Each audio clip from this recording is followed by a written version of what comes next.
It's December 13th, 2022, and this evening we're going to talk about the 2023 budget. I will now turn this over to Mayor Murin. Good evening. Thank you all for taking time to prepare for tonight's budget hearings. We look forward to presenting the budget that we've prepared. First of all, I want to give a big thank you to all of our department heads. One, for a successful 2022, but also for preparing an effective budget for 2023. We've been fortunate, as you all are familiar with over the last couple of years, to be able to have a strong financial position, to have strong operations, which have allowed us to not have to make any knee-jerk reactions during the pandemic. We also had strong performance in 2022, not only with managing our expenses so that we were able to come in under budget, but also from strong revenues, as you saw in the budget book and as you'll see as we really close out 2022. For 2023, as we look at the overall budget, you will see each department does have their kind of budget summary breakdown where they show their changes year over year. As you are aware, one of the significant contributing factors, as everybody is experiencing, is growth in wages. So we did do the 3% permanent increase and then the 3% wage adjustment. With that and our overall budget, year over year is only an increase of 9%. So I just, again, want to reiterate that our departments really went through and said, okay, how can we adjust? What can we kind of manage? When we see chemical prices are up, fuel prices are up, supply costs are up, the fact that we, with all of those factors, we're still only a 9% increase year over year, I think is something to be really proud of. As in years past, we will kind of go through the overall budget and the administrative update at the end. So unless there are questions for me, we will get started with the agenda. Are there any questions before we get started? As in years past, I will put up the budget summary sheets for each department if we have them. Amy with Civil Service, we didn't do one this year, but she'll speak to her budget. We'll put those up on the screen. Those were also in the back of your budget book and emailed out to you. All right, with that, Amy, you ready? Yeah. Perfect. Thank you.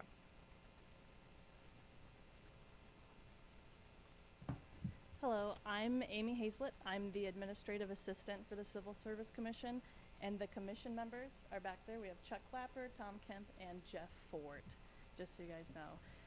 The main bulk of our budget is directed by the number of entry-level testing requests we receive, as well as the promotional exams we may have to give for the police and fire departments. As per Ohio Revised Code sections 124.41 and 124.42, the Civil Service Commission pays for the pre-employment psychological and physical evaluations for all new hire police officers, dispatchers, and firefighters. I know we're not a very large department, but we take our responsibility of being a good steward of the citizens' money very seriously, and we look for ways to minimize our budget as much as possible while still maintaining services to the public and the city administration. This past year, we've been able to streamline some processes and reduce our spending in various areas that are resulting in an overall decrease in our proposed budget for 2023 as compared to our last year's council approved budget. Are there any questions? Perfect. Thanks.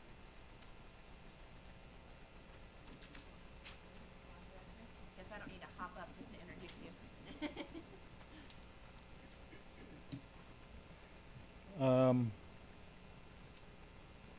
It's been pretty interesting 1.5 years.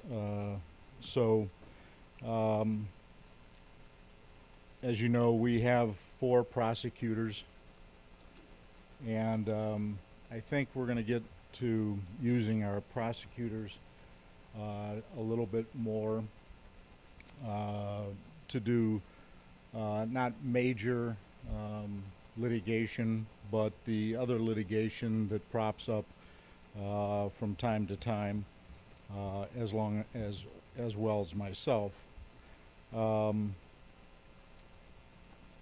So what we're hoping to do is kind of lose some of those expenses. But of course, we had over last year and 6 months before that a large litigation. We've also used my office for strict center costs and water service extension lines as well. So we're just looking forward to another good year. I think we're coming on the downside of this. The litigation seems to be slowing.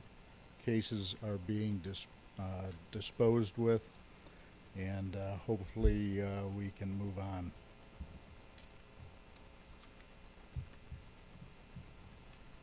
Any questions? Don, on your legal financial side, I know that we had that quite a bit inflated for the last year, but your usual has always been less than 100,000. You have it at 150 next year, and I just heard you say we're going to use our prosecutors and you more. What is your concern Correct. that you have that still projected high? Because we can't tell exactly how long the litigation will continue. I don't think it will, but we can always transfer the money back. So that you're Okay. projecting that for the Martin side then still. Yes. That's all. Yep. Thanks. Yep. Thank you.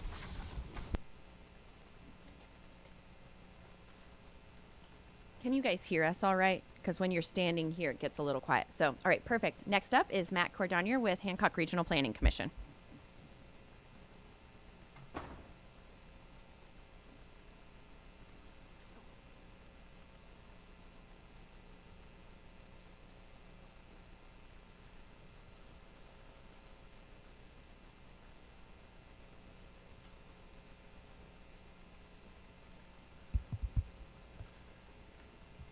Good evening. I'm Matt Cordonier, Director of Hancock Regional Planning Commission. We're not a strictly city department. We're kind of a hybrid. We serve both the county and the city of Findlay.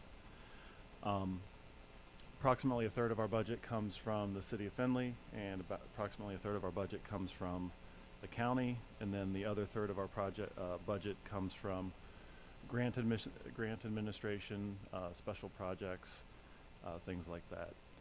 So for the city of Findlay, we do general planning and zoning. Eric Adkins and I work closely on planning and zoning issues. We are the staff for City Planning Commission. We're the staff for the Downtown Findlay Design Review Board.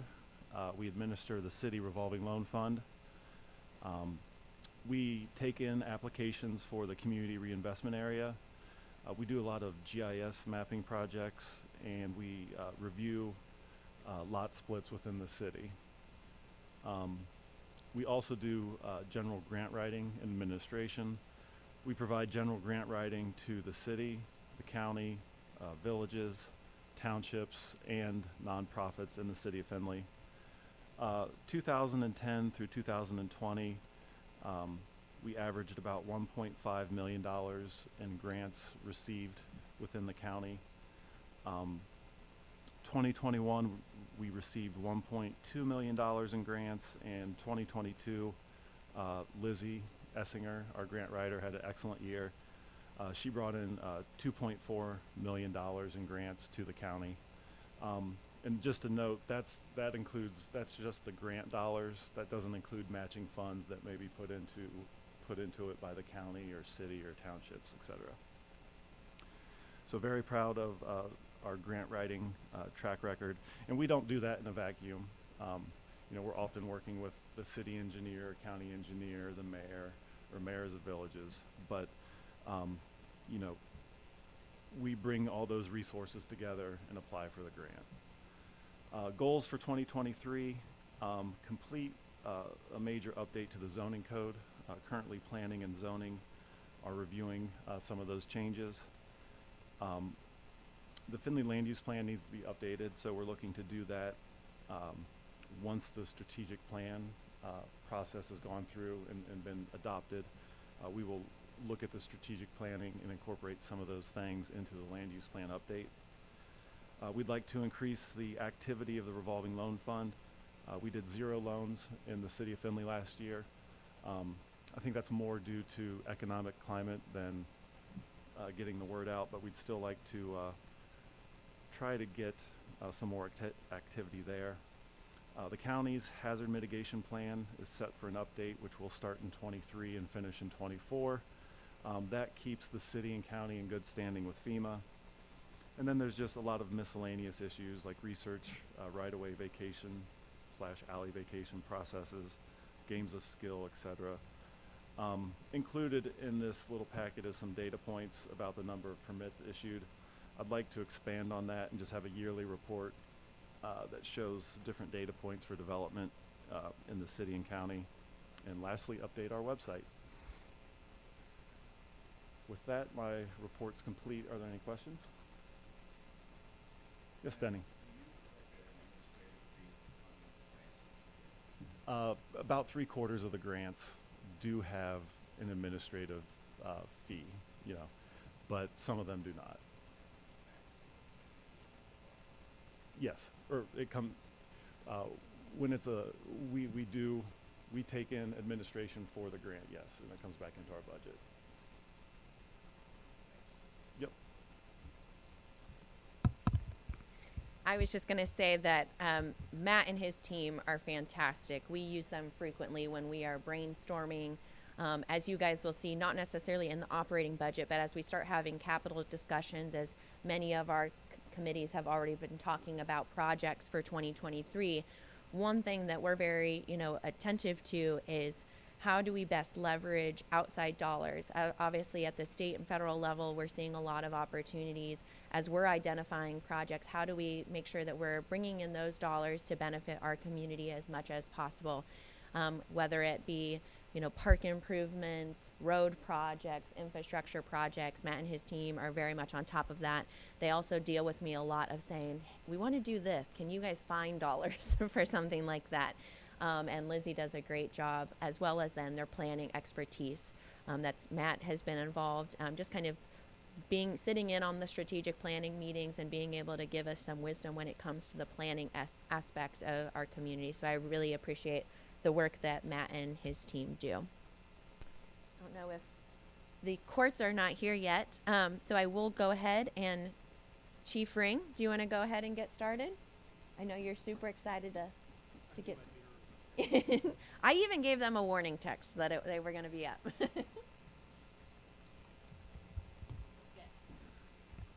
Good afternoon, everybody.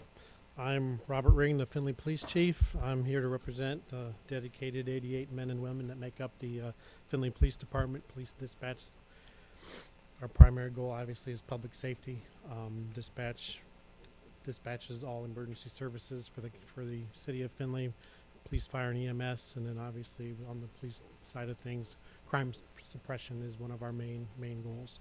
So 2023 budgets that fall under the control of the police department coming in a little bit around a little over $11 million.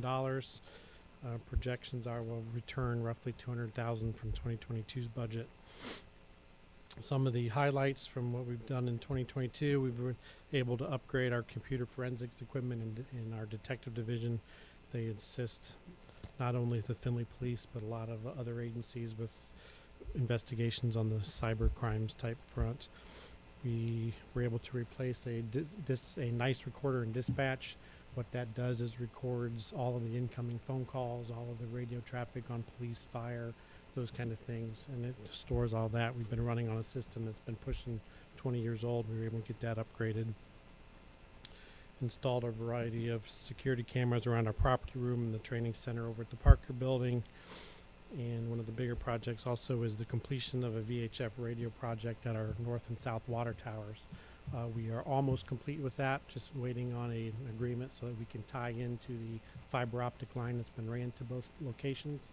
Once that is fully operational, then we're going to investigate in 2023 the potential to save some money on all of the radio costs by going and taking the service side of things down to that VHF channel. and operating them so that they're not on marks, and we can save some fees and maintenance costs and things like that on that front. And then the other thing, we just completed our most recent CALIA assessment and passed that with flying colors, and proud to report, so all is well there. Going forward into 2023 on the operational side, we're looking at obviously the negotiated wage increases and then contractual obligations with the equipment stipends, the uniform stipends, those kind of things. One thing that came in, you'll see on on the radio R&M line, an increase of some on there. One of those, the main increase is a security patch that we just found out about not too long after we started the budget process. It's $28,000 plus, but it covers all these city radios. And without purchasing that, it's one of those deals where eventually the radios will not communicate with each other, and we would have silence there. So the PD is just absorbing all of that instead of trying to get with all the other departments and have them appropriate whatever they need to do. We're going to just absorb that for the time being. Looking at improving some of our data records management software with some of the data collection is a cumbersome task that we've been working through, improving that software, so there's an increase there. And then one of the bigger things you'll see on the training front, that monetary amount is pretty high still. We're still trying to catch up from COVID. A lot of classes that we cannot get people into because during those times they weren't giving classes, so you've got every agency in the state trying to get their people into these classes, and if you're just not fast enough on some of these, we're not getting people in, so we're kind of seeing a backlog of necessary courses that we need to catch up on. Plus, we've had some retirements of a couple of our instructors, in which we have people in place to take over for them, and they've already been trained, but then we're trying to get that person filled in, so we've got a redundancy there. Most of the other operational budget is just the maintaining of the services and capabilities that we currently provide. Looking forward into 2023, obviously we want to fill out our ranks. We are in the process now of doing backgrounds on some dispatcher candidates. If those all go well, should have our dispatch room filled up in January. We have one person scheduled to start, and then we have two others in the background. So provided that all goes well and they get through the training process and backgrounds and everything, we'll be up to full staff in dispatch, which will be the first time in probably about 2 years. And then we're also looking to hire 4 officers. We have 1 currently in a background, and we're looking to hire in 3 more come sometime early 2023. Those are for positions that have been vacated by either retirements or resignations. Recruitment continues to be a problem for us. We reached out and have been working with civil service this year. In 2022 was the first year we've been able to advertise and actually hire off of a lateral transfer list. We were able to pull an officer from a neighboring department earlier this year, and he's actually out on his own now. We're currently in that process now to try to attract some more to fill these other vacancies. So we're out and about trying to get those numbers up. It's just the overall climate with law enforcement. It's just been a struggle. Also looking to working with Findlay Fire, the Hancock Sheriff's Office, and the Hancock 911 coordinator. We are looking to make some permanent improvements on our dark site dispatch center, so that is something that will be set up and fully operational 24/7. Currently, how it stands is all of that equipment is kind of put on a cart and wheeled into a back room, where we're looking to, with the ability of the Strict Center being constructed and with the ability of our training room over at the Parker building, we're able to use some space to permanently construct that so that we have a backup not only for Findlay PD but also for the Hancock County Sheriff's Office. On-site accreditation is something that we'll be doing come summertime. It's our turn in the cycle where all the assessors from CALIA come in and actually come visit us for 3 to 4 days and go through everything. We're doing that later this year. And then one of the bigger projects we're looking forward to doing is implementing the body cam program at the department. Reference some of the other budgets. Our dispatch budget and disaster services budget is pretty much holding steady. some inflation on some of the service, but other than that, those are pretty close to what they were. Dispatch, you'll see there was an actual kind of a decrease. That was because of the purchase of this new NICE recorder. It comes with a couple years of a maintenance agreement that is much cheaper than the $64,000 we were paying every year for that from there. So you'll see a decrease there. And that's pretty much all that I have. You have any questions? So for the body cameras, do you have a timeline? First, do you have a timeline through the year when we expect? That'll be a capital project, and it'll be, if it gets approved in the first round of capital, we'll place the order then, and then it'll just be a matter of when do they get here. And then is there a head count associated with the care and feeding and maintenance of the body cams, or how do you? When you say head, you're talking how many people are going to be managing it? Correct. Currently, the plan going into this initially is just we have one sergeant that we're going to be able to use to kind of monitor everything. And then once we get into it, then we will judge from there as to whether or not.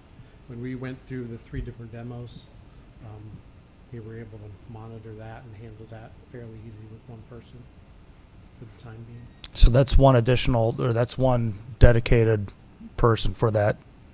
Right. Okay. Thank you. Yeah, he would kind of pull split duty, this supervisor with our records management. He's got a lot of intelligence when it comes to the Tyler Tech system and then also the body cam. So then whatever system we have is integrated with Tyler? No, they would be separate. The capabilities are that you can hook into each other, but they would be separate. Okay, thank you. I just had one follow-up question. I know a lot of the discussion on the body cams was software and being able to redact things and so forth. Would that be under your body cam capital project, or would we be looking at that under computer services? And is that would enough of be- an increase? That would be all under the body cam. So it would be project. all completely Yeah, come separate? 2024, some of this stuff that's all being capital to get it off the ground and everything, then you might start seeing some stuff fall into the operational budget.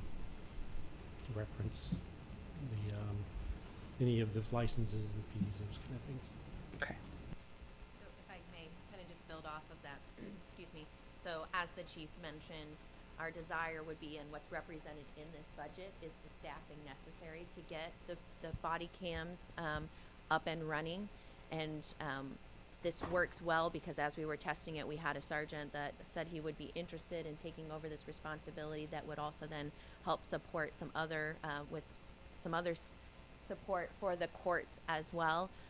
So we think that it would fit really nicely. Obviously, as we go into this, obviously we'll be looking at this further with the capital discussion to be able to really dig into whether it's something we want to move forward with.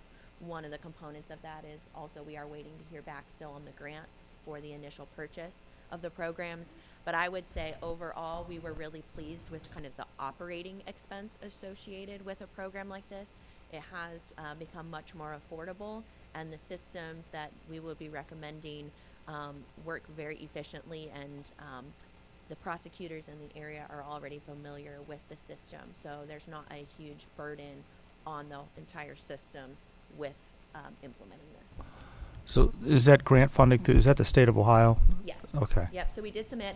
And overall, again, as we were looking at the cost, it'll be more of a capital discussion, but even the cost by itself is what I would consider to be reasonable. It was, and we had been talking about this historically, we were like, who knows what this is going to cost us, but I think overall it seems much more reasonable. Thank you. And I would be remiss without giving a huge shout out to the Findlay Police Department, the dispatchers, our patrol units, parking enforcement, disaster services. They obviously, first of all, we have had an interesting year of calls, it seems like, but they continue to just do wonderful work. They make me immensely proud every single day. And we are really fortunate to not only have a super strong team, but a team of people who create a really great culture. And though we continue to struggle to get good candidates in the door, when we have them coming in, they are fitting well, they're enjoying working here, and I'm really proud that we're continuing to able to have that team, and I think we'll see success with recruiting moving forward. So, Chief, Great work. Appreciate it. All right. Any other questions? With that, I think the entourage from municipal court has arrived, so we will hand it over to Judge Bishop. All right, thank you. Good afternoon. It's hard to believe we're talking about 2023 already, but it seems like in 2022 things have gone fairly well for the court. Things seem to be getting back to normal, so we're all happy to have that happening. Our caseload has increased about 5% over 2021's numbers, so we're happy to have things start picking back up. A few things that we've done in 2022, we generated a traffic safety program in February.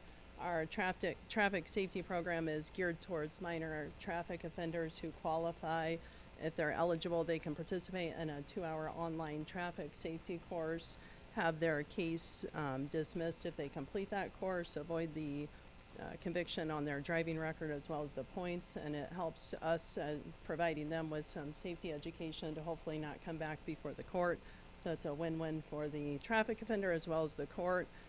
So far, we've had about a 90% success rate, so we're happy with that program. We've had about 669 individuals participate, 588 have been successful, and 44 are still active, so we're happy with that.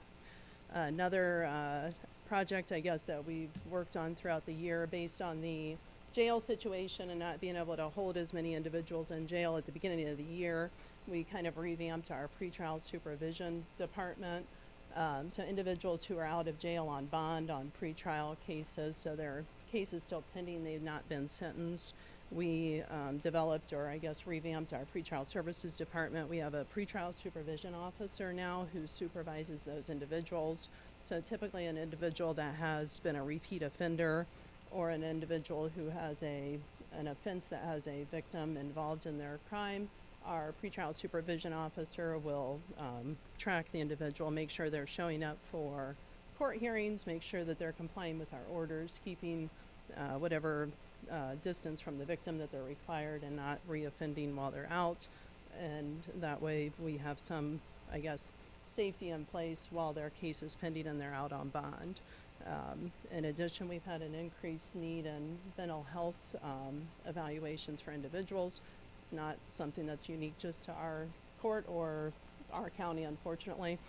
So we have had an increase in cases with defendants who have mental health issues, which has required us to have an increased competency evaluations for them. We hosted our 5th annual Safe Surrender Day. This year we moved it to April to coincide with Second Chance Month. So we had fewer individuals who were seen. However, typically we have it in October. So we had it in October of 21 and then April of 22. We did see 30 individuals and cleared 41 warrants. So we were happy with the individuals that did attend and the warrants that we were able to get cleared. We also held our 4th annual DUS clinic, which was also successful. We held that in October, and we assisted 64 individuals to get either driving privileges or valids so that they can lawfully drive to work and to the grocery store and wherever they need to be. An overview of some things to come in 2023 for us. As I think everybody is aware, our Director of Court Services, Mr. Beach, is retiring. And so Judge Hackenberg and I have decided, instead of replacing his position, we're going to divide his administrative duties amongst our administrative staff already. And so Heather Eigel, who's our Clerk of Courts, Candace Griffith, who is our will be our Chief Probation Officer, and Brad Beach, who's our Judicial Assistant Supervisor, will take on his duties. So we will be hiring another probation officer or court security officer to replace his probation duties, the probation court security officer duties. Our probation department, in addition to their caseload that they have to supervise individuals who have been sentenced, also provide a number of different things for the court and the building in general. Our probation officers are typically the first to respond to any incidents in and around the building, so we're happy to provide that service to the other individuals and departments in the building. In addition, with the outside housing, they are transporting individuals to the outside housing on a regular basis. So if the police department picks up an individual after the CCNO bus has already been here, Our probation department will typically be the one transporting them either to CCNO, Wood County, Seneca, or Putnam County. So they're quite busy with those duties in addition to their regular workload. They also do provide assistance with landlords whenever they're effectuating a writ. If the court has granted a writ restoring the landlord to a property, then we will send 2 probation officers out to assist the landlord with that. That way they aren't the ones potentially getting into any heated situation with a landlord or with a tenant. So based on our increased demands on our probation department, as well as adding our pretrial supervision officer, we're currently in the works of getting a modification done to our probation department. We hope by I think the spring of 23, we're hoping to add another office over in the probation department. We're taking a space that we already have over there and turning that into an office. Right now, pretrial supervision officer Crossman and Officer Griffith are sharing an office, so I think while they get along fairly well, we need to get them each of their own space. So we're hoping to have that done in the spring of 23. We're also looking at, and we're in the beginning phases of modifying over in room 208 where our judicial assistants are. Judicial assistant supervisor Brad does not have his own office, so we're hoping to modify his space over there also to give him a little bit more privacy now that he's going to be a supervisor or more of a supervisorial role.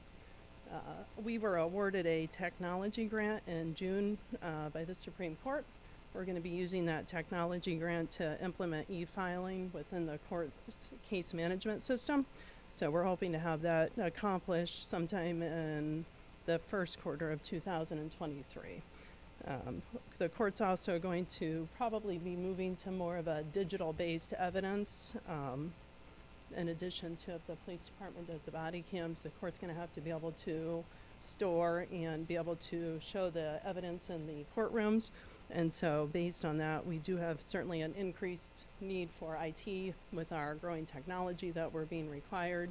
So we talked, I know, to the mayor about potentially talking to the police department if they end up with an IT individual that's helping with them, if we can either help with that funding wise or have the city IT help with the city IT to get a new staff member to help with our needs as well, or perhaps even our own IT member just based on our ever-growing needs. So that's what we are looking to do in 2023.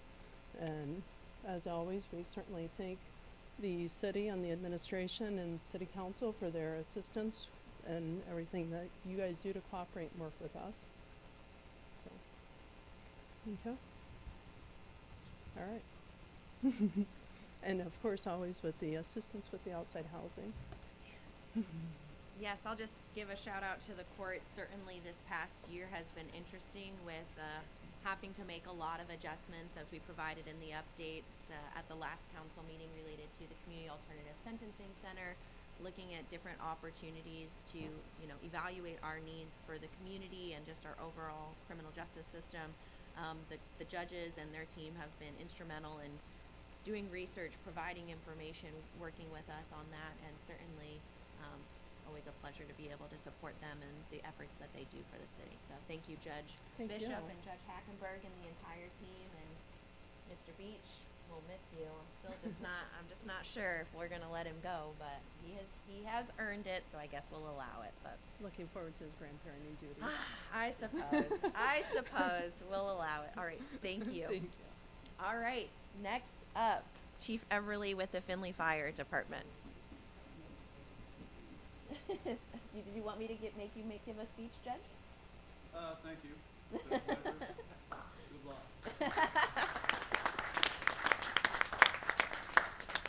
I'm sure this won't be the last time we get you in here. So, Chief? We could have just done Dave's retirement party today and saved everybody a trip. Yeah. Hello, everyone. My name is Josh Eberly. I'm fire chief. Really proud to be in that position, and I'm proud to represent the Findlay Fire Department to you today. First of all, I want to thank you for your support and the administration's support over the last few years. They have been challenging, but what we saw this year was a return to normalcy, and that was really fantastic. I wouldn't say we're completely out of the woods yet, but we are a lot closer to being out of the woods than we were a year ago. So today I really just want to take an opportunity to discuss with you what the fire department does with the funds that you allocate, because that's what that's the important part of it. So current status is we currently have 2 vacancies with another one very soon by the end of this month. Those are due to regular resignations or retirements. Our plan going forward is to stay at 65 personnel. So that 65 comes from 46 firefighters, 12 captains, 3 battalion chiefs, 2 fire prevention personnel, 1 assistant chief, and myself. So 2022, I said we kind of returned to a little bit of normalcy after a couple of strange years dominated really by COVID. I wanted to give you a quick update on our stats from this year. So currently we're at just under 2,500 emergency calls. We're at 2,480 as of today. We'll end up the year, I anticipate, right around 2,600. That represents about a 3 or 4% increase over last year. We were just over 2,500 last year. Of those calls, 70% are EMS related. 17% are alarm activations of some sort. 5% are what we call hazardous conditions. 5% are service calls, and then 3.5% are fires in some capacity. And I would say that that's very standard across the nation, that breakdown. That's really close. From a fire prevention standpoint, we try to dedicate a significant amount of resources to fire prevention as well.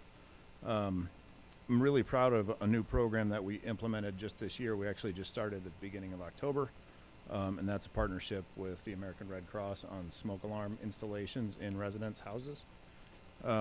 So over the course of October and November, we installed 57 smoke alarms in 25 different homes.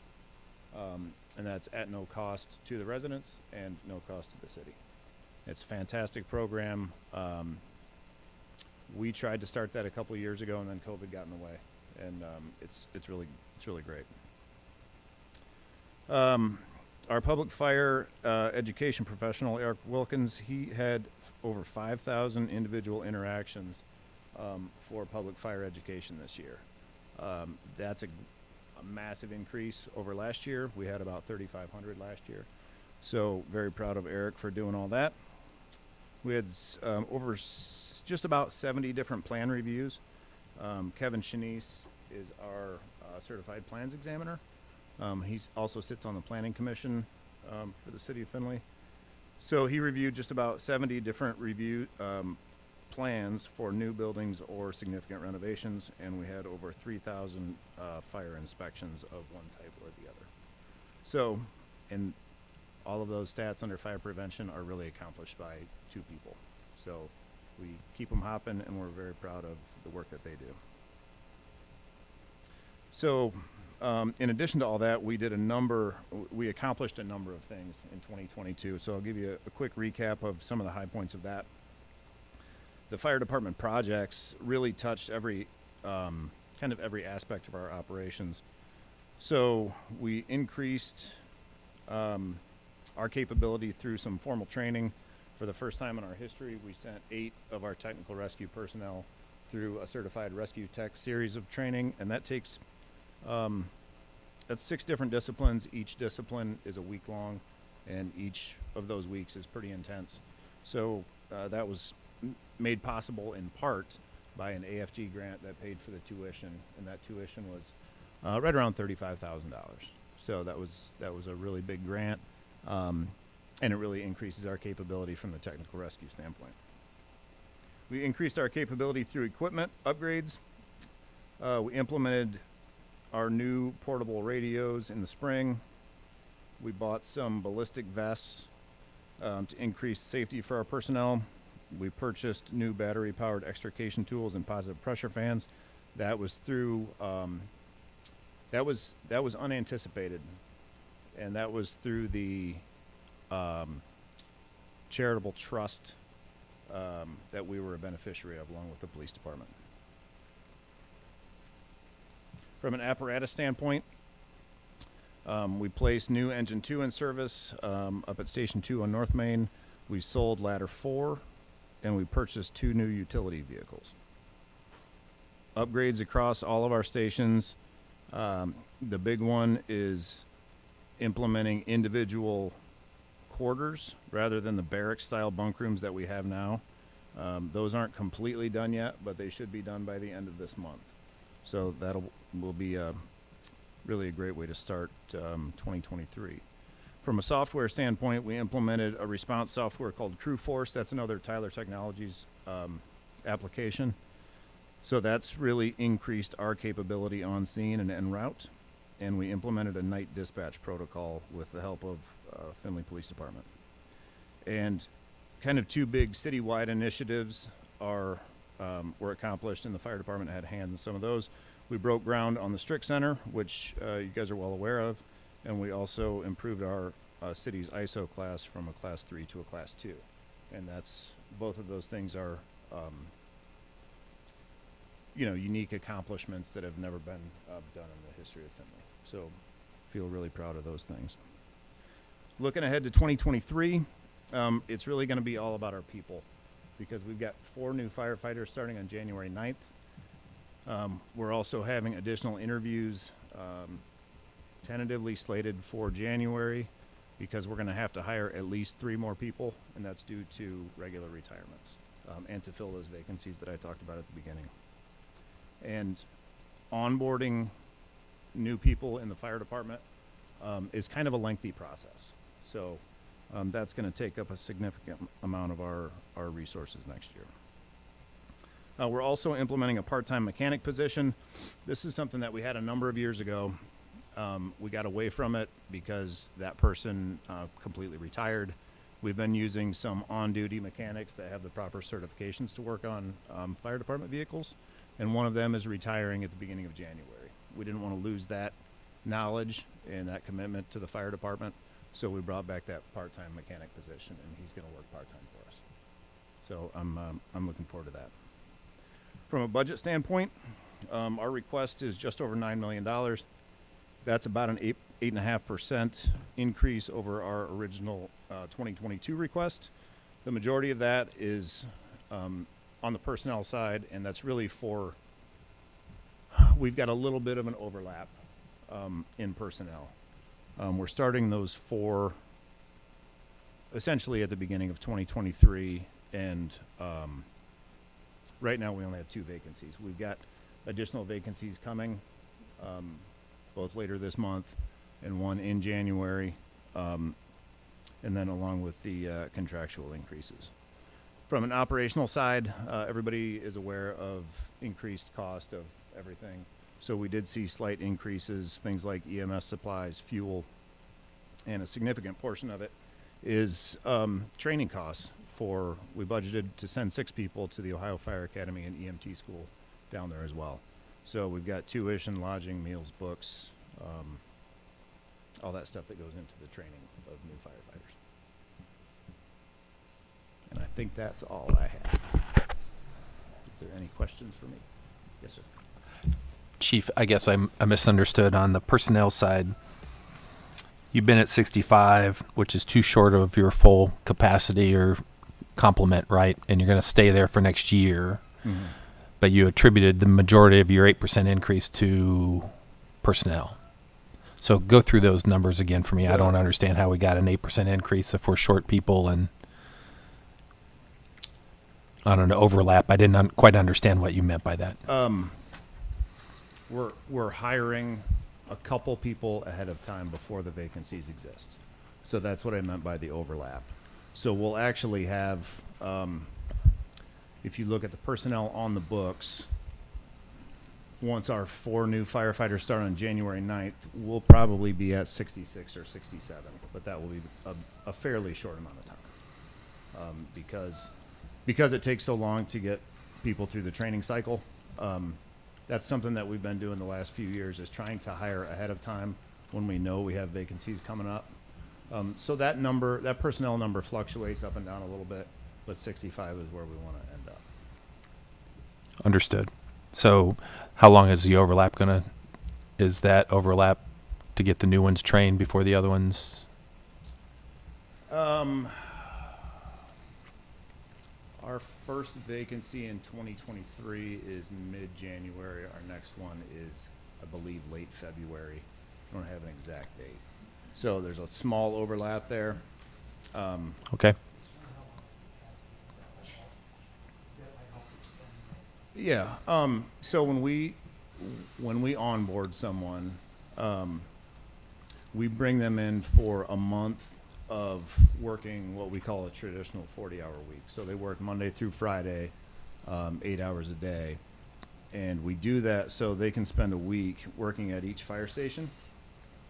And they get to meet all the personnel and get to know a little bit about how we operate before we send them to Reynoldsburg, to the Ohio Fire Academy. That course is 10 weeks, and that's a residential course, so they live down there in the dormitories for the Fire Academy. We'll bring them back. We assign them to a shift, and that's where they really impact our operational personnel bottom line, if you will. That's when they have the certifications to operate as a firefighter. And then we will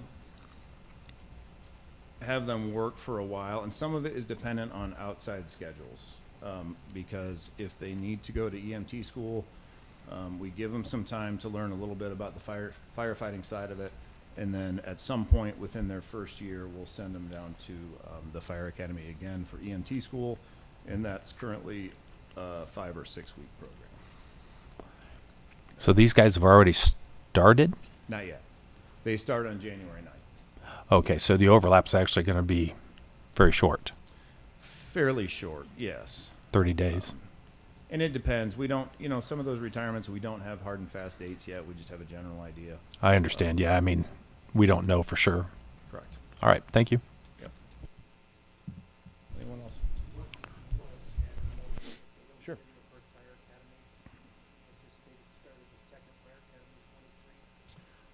The second Fire Academy class is May of 23.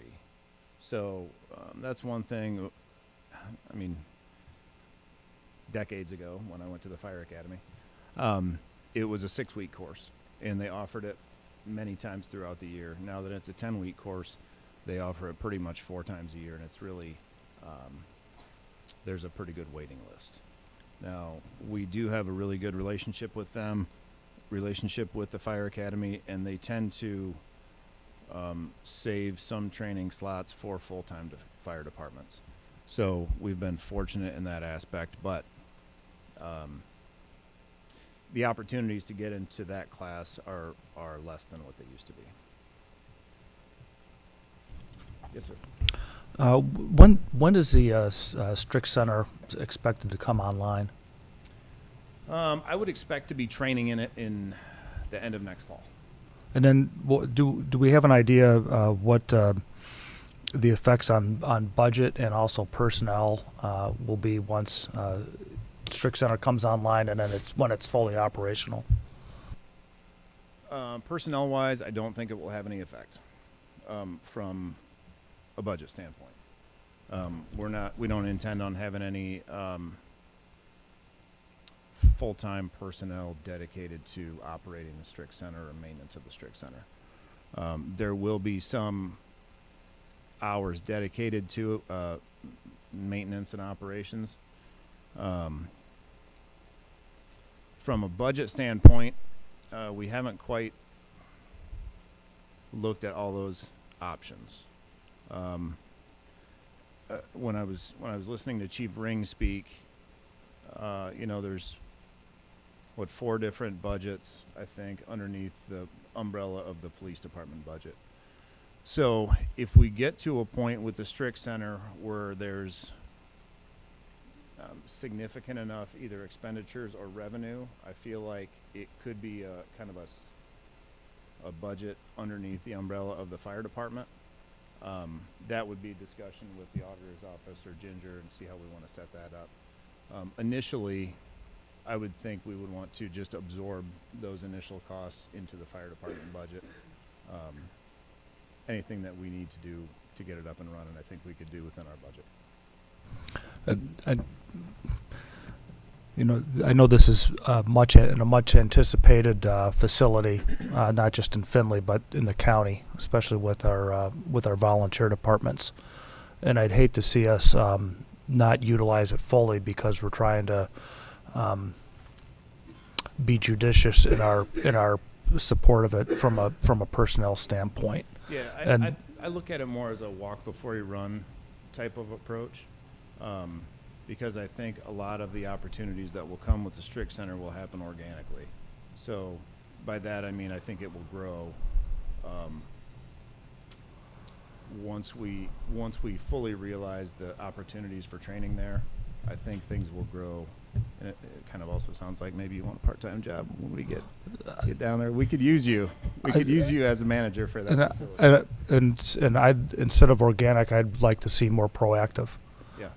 Quite honestly, I'd like to see us reach out to each because we also receive money from the community, and reach out to each volunteer and get them to see it, be in there, to do some initial training of any type, so that they can be exposed to it. But as the time to do that planning is next year, and then I wondered if we would do budget just like you said. Would we have a sub budget, and does that make sense? Because if it does start to take on costs, then we're either going to go retroactively create a sub budget so that we can see like numbers and all, but for consideration during next year. I would expect that to be a little more fully vetted from a budget standpoint in 2024. But I like that idea of the sub budget, so to speak. I don't know exactly what you call them, but and from being to your point about being proactive, I mean, we're ready to hit the ground running as soon as we can. You know, there are other organizations within the state of Ohio that are chomping at the bit for us to get this done, and that's organizations like the Ohio Fire Academy, Owens Community College, Apollo Career Center, Bowling Green State University. So they've all proactively reached out, checking on the status of that project. So I didn't mean to downplay it by saying it'll grow organically. Have we sent little donation envelopes to all those organizations? There will be some benefit from that side of it. Yes. Just to build off of that, as you recall, when we first brought this up, we did put together a high-level operational budget. So we do have some idea of what the cost would look like. And, you know, overall, the benefit is obviously there for Findlay Hancock County. These other conversations are definitely of interest, and as the chief mentioned, he's very involved at the state level, and so we've had a lot of conversations with, hey, this is going to be a resource, it's going to be open to you all.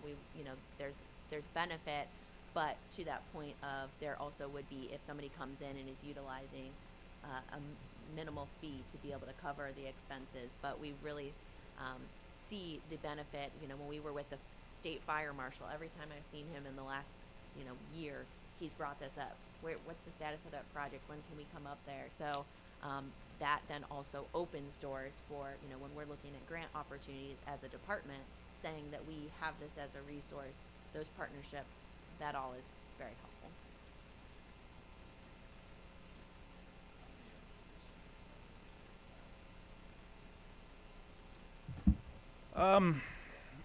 There are other training facilities. They're a decent drive. It really depends on scale.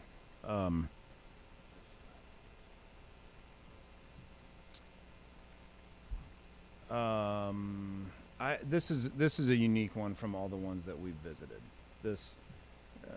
If you remember, within the planning stages of this, we visited about a dozen different training facilities across the state, and we took little ideas from each one and came up with this design. We did not see any that were like this design that were from a municipal fire department or owned and operated by a municipality. This is more, it's on a smaller scale, but it's more closely related to something that Owens Community College has, where they have the ability to train indoors throughout, all year long, regardless of weather, and they have the ability to do live fire training in an outdoor setting. So we haven't seen any like this, and that's kind of why the design is unique.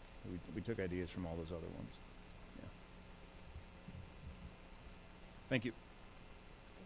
First, Chief, thank you to you and your team. You guys have also done a wonderful job, and whether it be the community outreach or helping facilitate Camp 911 or responding to fires and following up and working with citizens to address post-fire issues, they do a wonderful job. I do want to hit real quick because one of the benefits of the Strict Center is kind of that indoor sensory and stimuli training that goes along, and that night dispatch program is something that was, I'll say, an overall minor shift, but is a huge benefit to our firefighters when they are on station, because what occurs is typically a tone would go across all of the stations and disrupt their sleep throughout the night.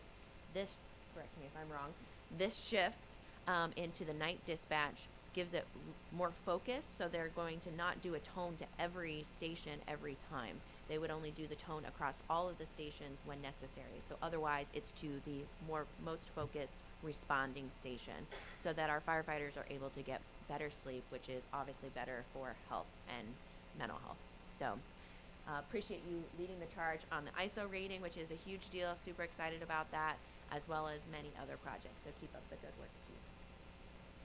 All right, computer services. Brent, you're up.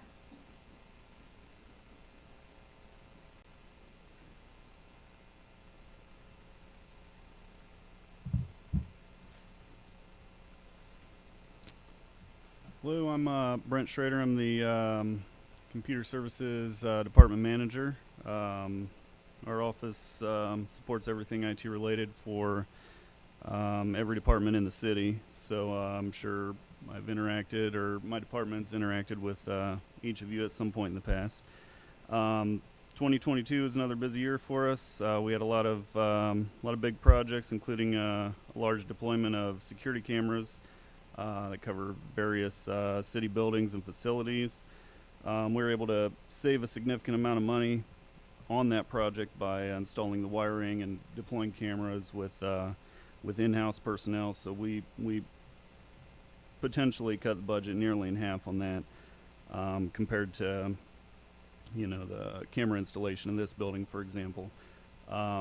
We also completed a major integration with the Findlay City Schools on their security cameras, utilizing the joint fiber optic connection between the Findlay City Schools fiber loop and our connection to that. So with that, our police dispatch office has real-time access to all Findlay City School cameras, utilizing that fiber connection. So they'll get a real clear picture and completely up to date on that. And most recently, we migrated our entire organization to the FindlayOhio.gov domain, which is a pretty big undertaking for our department.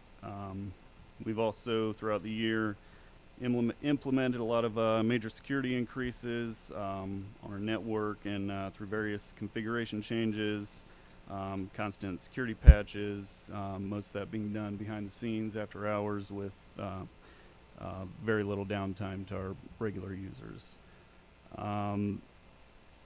For 2023, our operating budget is increased about 18% or $45,000. That's mainly due to increase in support costs for our phone system, servers, network equipment, etc., as well as some software increases there as well. And we'll also be increasing some money going towards security improvement and testing. Our main objectives for 2023 are getting our dark backup site for 911. I think Chief Ring mentioned that a little bit ago, but that's going to be a joint project between the fire department, police department, sheriff's office, and county IT. So we'll be able to fully operate both the city and county dispatches out of the fire department with no support from any surrounding buildings. We're also going to hopefully be bringing up the dark backup site out at the Cube, which would be for the rest of the city offices.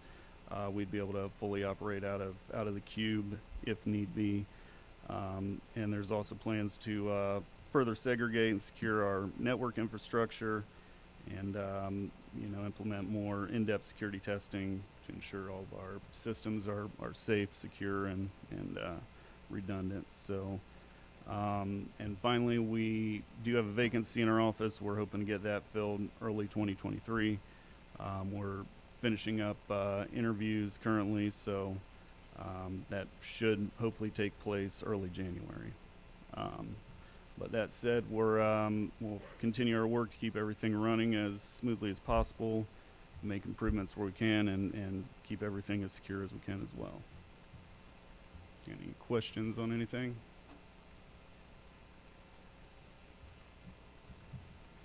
All right. Mm-hmm. Thank you, Brent and his team. You know, all those things, the behind the scenes are so key. I always tell them that there are hidden heroes because they only get called when there's an issue. But doing the transition to the .gov is awesome, provides, better security, better reliability, from making sure that people are getting our information as well. So thank you to you and all the team that you do, because when I come up and I say, we want to get more security cameras at all of our locations across the city, they make it happen, and there's a lot of work that goes into that, but we appreciate everything that they're doing to keep us operational. With that, we will roll into zoning with Eric Adkins. Story time with Eric Adkins. Yeah, I can hear you, don't you worry. Yes. Good evening, councilmen and councilwoman. Try to get this thing going even faster right now. I'm Eric Atkins. I'm the zoning administrator and floodplain manager with the city. We're responsible for ensuring that all new development, both residential and commercial, meet all aspects of our zoning code. We ensure the integrity of the floodplain within the city limits, and we facilitate all the property complaints that come in for nuisance properties. We're also to pride ourselves in the public service that we give with the community, because often they're their very first call anytime they have any issue with anything. So with that being said, 2022 feel like it was a little bit of a successful year for us. We were able to give back $100,000 back into the general fund, and we also in 2022 went through a significant restructuring of our zoning department. Back in 2019, we were a department of 4 full-time employees. Now we are a department of 2 full-time employees, 1 part-time shared with engineering and zoning, and then we have a police officer that's with the special services that handles all of our property complaints. So it was a big restructuring year for us, and it's been successful so far. Some of our highlights from 2022 have some updated stats. As of December, we issued 592 permits. We were able to close 583. Part of the reason with that restructuring, we can focus a little bit more on zoning and not have to handle all the property complaints with the zoning personnel. We were able to, in that meantime, we were able to find more people working on projects without permits, and went up from, I think, 10 last year to 20 this year. All the permits open and permits closed also increased from last year to this year. Currently, we're going through a address file digitalization of all the permits to make it more accessible for our community whenever they need to get a site plan. They don't have to come up to the office, or if they have any other questions about what is in their address file, engineering and zoning can send them the file digitally through email, so they don't have to have multiple trips up to see us. I don't know, like seeing our smiling faces, but gas prices are what they are. So, also, we in 2022 played an integral part in working with council and the mayor to help facilitate the purchase of Taylor Street properties, which were raised. And if you've been down there, they made a vast improvement of that area, and a lot of the neighbors were extremely happy when that project was going on. So come to 2023, we are in the process of working with HRPC to update our zoning code. P&Z heard the presentation this past Thursday a little bit about it, so we're working through that. We're going to, as previous year, continue to improve our in-house zoning enforcement and improve the digital ability and technology that's available to us to make things operate a lot smoother, and finish up hopefully phase 2 of that scanning project. Touch on, I know there's going to probably be some questions about how is our officer working out in our department.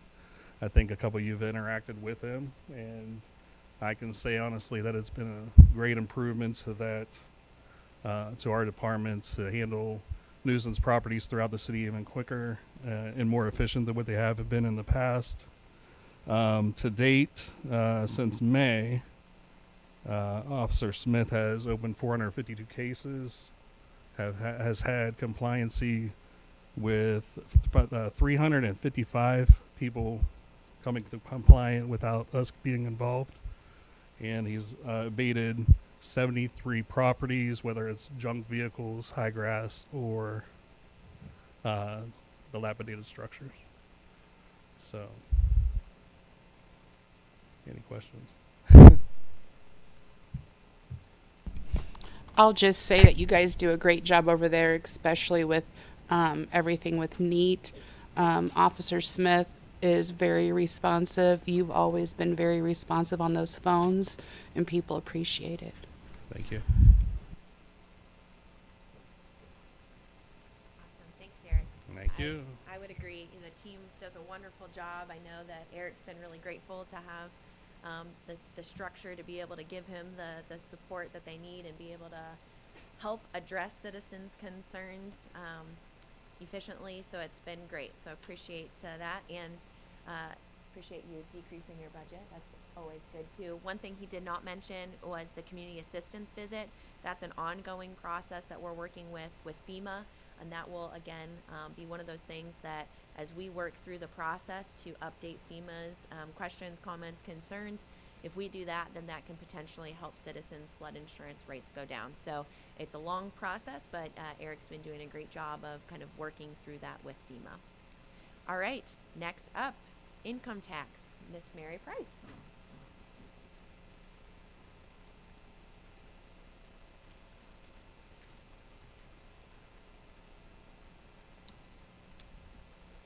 Good evening. My name is Mary Price. I'm the income tax administrator. The city income tax department is in charge of administering and collecting the city income taxes, ensuring that the city has revenue to operate while also making it as convenient as possible for the public to report to our office. The city income tax department is projected to return roughly 8% back from the original 2022 budget request. Looking at personal expenses, the original budget for 2022 is significantly higher than the 2022 projection due to a full-time employee leaving, and then over the summer we had 2 part-time employees leave, causing our office to not become fully staffed again until late December of this year. Going into 2023, there is an increase in personal expenses due to the city wage increase, as well as transitioning 2 part-time employee positions into 1 full-time position, which happened in the fall of this year. The increase in personal expenses going into next year also gives the opportunity to promote an employee internally to the assistant to the tax administrator role, if that decision is made next year. And we are still planning on having one just seasonal temp agency employee as well coming into tax season. I felt the employee transition from 2 part-time positions to 1 full-time was beneficial for the department, as it has seemed to form more consistency within the office and has provided more opportunity to train with the rest of the office, especially as we're looking to upgrade into a new income tax software system. This year, that was a major undertaking, as a RFP was posted for new income tax software. Extensive research and analysis was done towards the second half of this year, and a recommendation for new income tax software is currently pending approval from the Income Tax Board, as the vendor is currently working on adjusting the draft maintenance contract. Some other budget highlights. We've budgeted for an increase in legal fees expenses for 2023 due to an expected increase in small claims court costs. We've also continued the increase in the budget for 2023 for refunds due to the employee withholding tax law changes from non-residents working from home. We have seen an increase in refund requests this year from the 2021 tax year, largely due to non-residents working from home. This year, year-to-date, as of end of business today, we've received $629,827 in refund requests versus $424,224 in 2021. So while we have seen an increase, it wasn't or hasn't been as much as we initially thought it might be. While we do have some increases in expenses going into 2023, our collections have increased from last year pretty drastically. As of the end of business today, our collections are up 26% year-to-date from 2021. And they're up 60% from 2020 and 45% year-to-date from 2019's collections. Some other 2022 achievements in our office. The number of court cases and garnishments that our department has filed are comparable to 2021's numbers, translating to $294,000 approximately collected as post-judgment payments as of end of business today for this year. Various cross-training measures have been taken this year, and these measures have continued to form a more well-rounded department.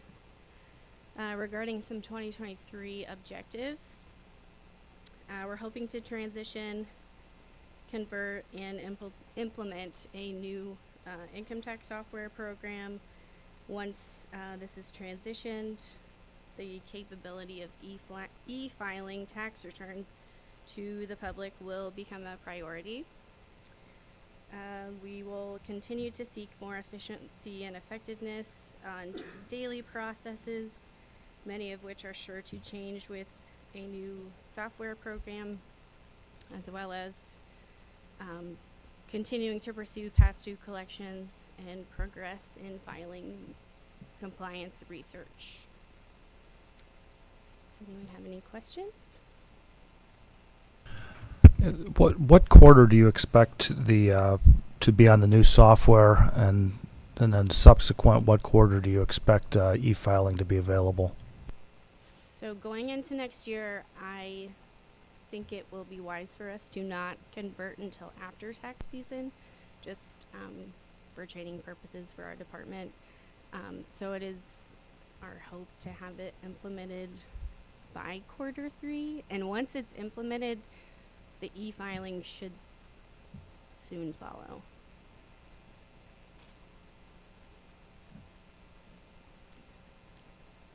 Wonderful, thanks, Mary. I want to give a shout out to Mary because her team has done a lot, obviously, to try to get this new system in place, which is something we've been kind of talking about for a while. So it's good to finally make some progress on it.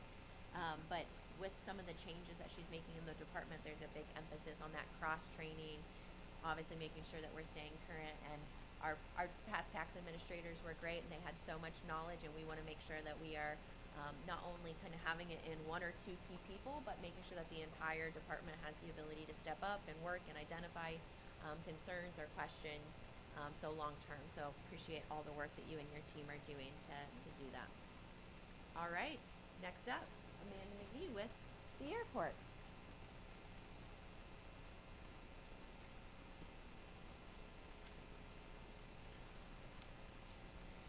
Good evening. Thank you so much for having me this evening.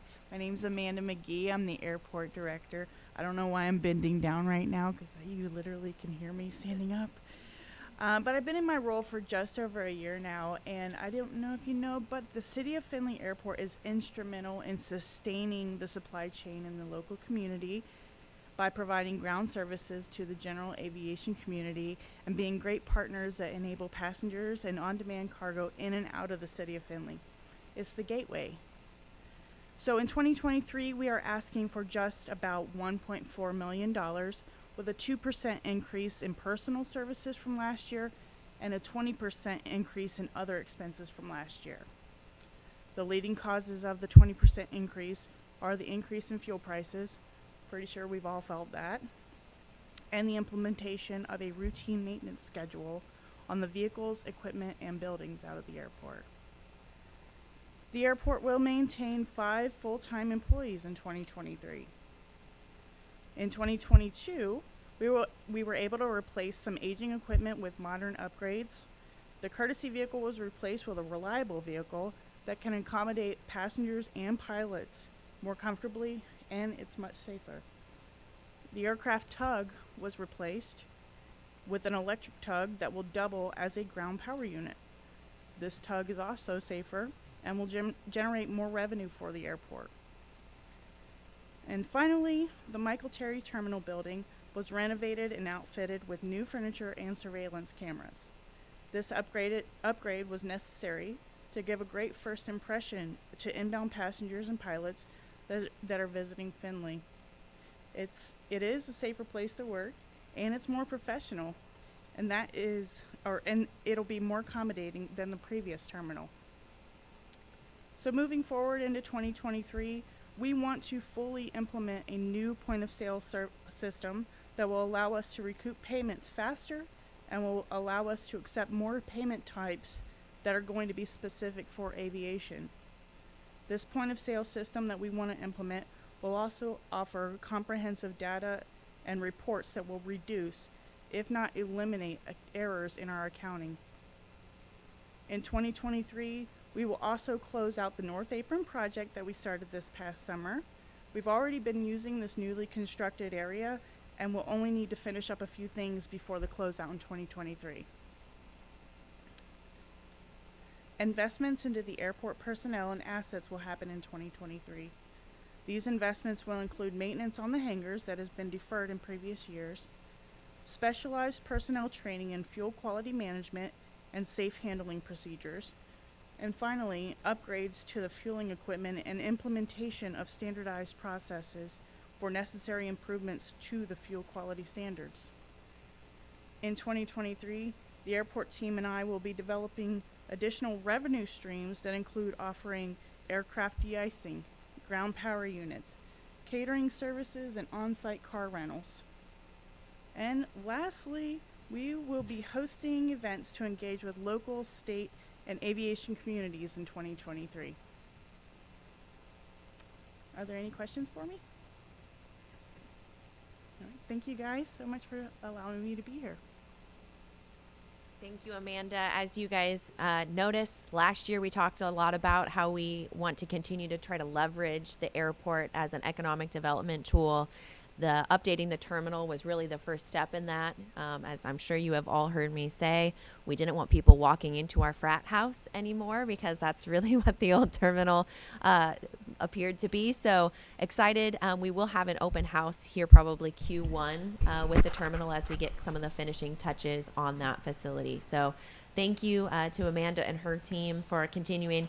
She skipped over the fact that they increased their fuel sales, they increased the transient traffic. I know they've been working a lot with our cargo growth. So thank you for your continued investment and support of the airport. Moving on, the next department is engineering. So City Engineer Jeremy Kalb is up to give some highlights of 2022 and your 2023 objective. Thank you, Mayor. Good evening, everyone. Good to see everyone again. So our budget from 22 to 23 really hasn't changed too much. One of the biggest things, what I was able to see since I've kind of been in this role for 2 years now, kind of see what our needs are within the department. And one of those is the other category where we actually had a drop of 20%. What that is professional services. What we're trying to do more and more is with projects is to implement all those type of costs within projects, so that way it's properly tracked throughout the life of the project. So I seen that as a item that was not being utilized fully, and it was something that we could cut down on. So overall, that did have a pretty positive effect on the budget, and we really don't have too much of an increase into 23. Some of our capital improvement highlights, like always, we're continuing on with our sewer televising program. I would say we probably got 2 years left on that. A lot of that can depend on the long-term control plan. We had a couple areas that had some high I&I, which is infiltration, into our sewers, so we made sure we took a look at that this year. But we're really going to be working with our long-term control plan consultant to pinpoint areas that are needing reevaluated again. So we'll continue on with that. That might have to go another year or so, but that's going to be a developing one, and it's kind of one of those we'll keep moving throughout the years. Working with HRPC and well with some other departments, we've applied for approximately $11.3 million of grant funds. As to date, we have received $6 million, and we're still waiting to hear back from for 5.3. There's a lot of opportunities out there for grants, and you guys are well supportive of that, so we are going to try to utilize that as much as possible in the upcoming years. One of the good programs with working with ODOT is we get reimbursement for our inspection time out on projects. So with the Bright Road resurfacing project, which was Tiffin Avenue to Fostoria Avenue for 22, we received about $12,000 in reimbursement for construction engineering. So that is our inspectors out on site ensuring what we are putting in the ground is what we are paying for. With that, we also have finished up the design of 212, 236, and that was actually sold today. And it was one of the benefits of getting stuff out early. We are seeing good pricing for that. So it was about $1.2 million cheaper, or I guess different from what our engineer's estimate was. Our engineer estimate was 4.5, came in about 3.3 today. So one of the benefits of why we're always trying to push and get stuff out early is to get on the books early to get those cheaper pricing. Another project that we have sent out to bid and that we did see some good pricing for that was Greenway Trail Phase 2, which you guys seen in the council packet. That will be starting probably this late winter. Helms & Sons Construction out of Findlay, Ohio had that contract, so we'll be working on that. That's an exciting project that's going to be a great addition to the city.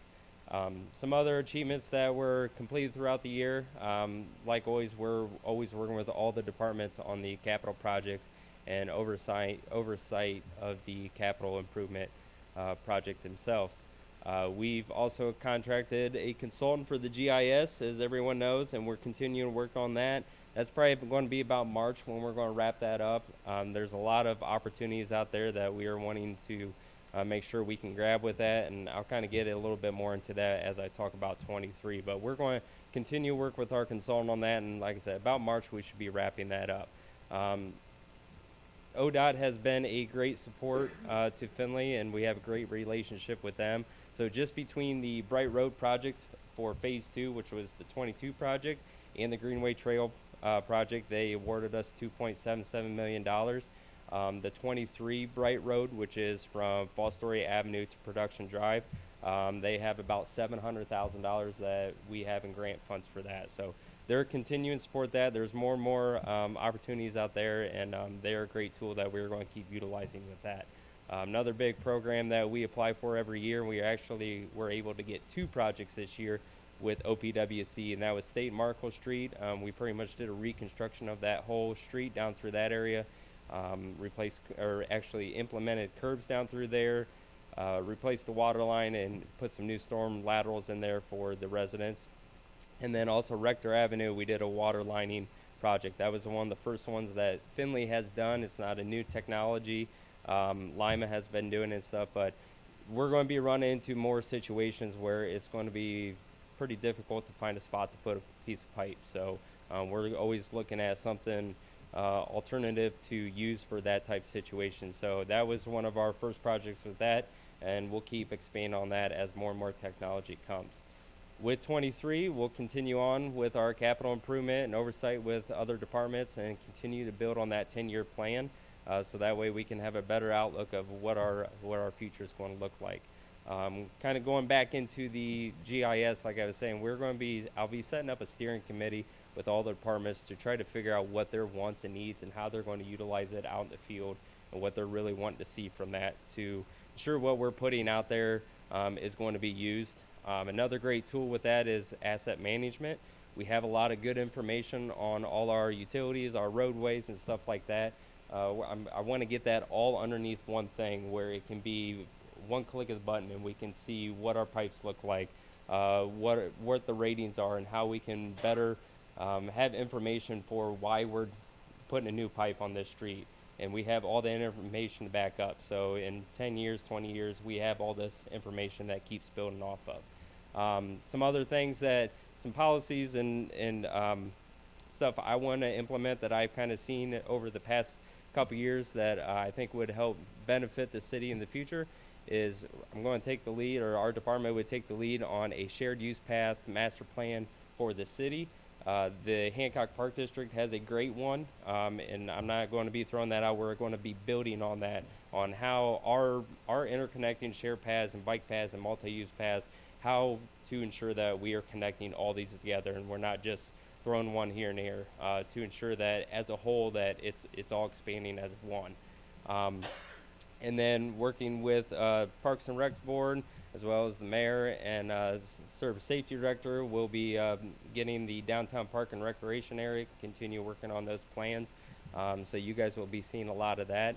And then everyone's favorite topic, I'm hoping in 23 we'll be wrapping up the ADA transition plan.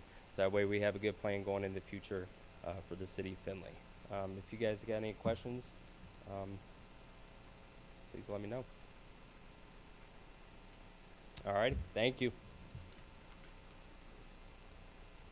Jeremy is awesome. His entire team does so much for us, but I know I work constantly with Jeremy and some of these big things like the capital plan and all these grants that we're bringing in really are because of his oversight and making sure that he's following up and building those relationships and looking for opportunities for us to continue to pursue those dollars and putting great plans together. So Jeremy, thanks for all that you do, and certainly to the entire team. I know that they're getting things done out in the field. Really appreciate that. So we've been going for about an hour and a half, and I know that we have kind of completely just ignored the timing of everything, which is great. We're chugging along, but we will take a quick 5-minute break before we jump into the other ones. If you want to start eating, you can take a couple bites, but I think this is just a quick get up, stretch, grab a cup of water, use the facilities, and we'll get back chugging along in just 5 minutes. Just a reminder, the stream will continue because I'm not fancy enough to stop it and start it again. Yep, everything will stay live. Just so don't cough into your microphone too loud.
All right. Well, thank you.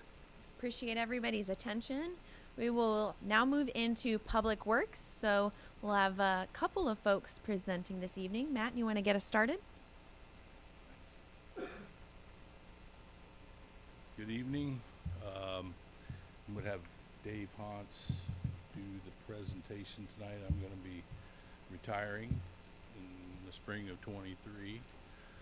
So thank you all for the support over the years, and hope you keep supporting the department. It's a good shop. I think you all know it. Hard workers, dedicated. We've got some good people, and I know there's some big projects in the making, so don't forget about them. So, what's that? I'll be behind him for sure. But thank you. This is Dave. I wanted to say with our strategic plan, we had a strong succession plan, and he's going to chug along just fine. And then H.A. Cope is moving into the street supervisor. He'll be a really solid street supervisor, street supervisor. So, and Jason Rails also here. He's our new traffic supervisor. Y'all saw how fast they got that light back up at Corey when we had no materials. So it's working fine. So thanks.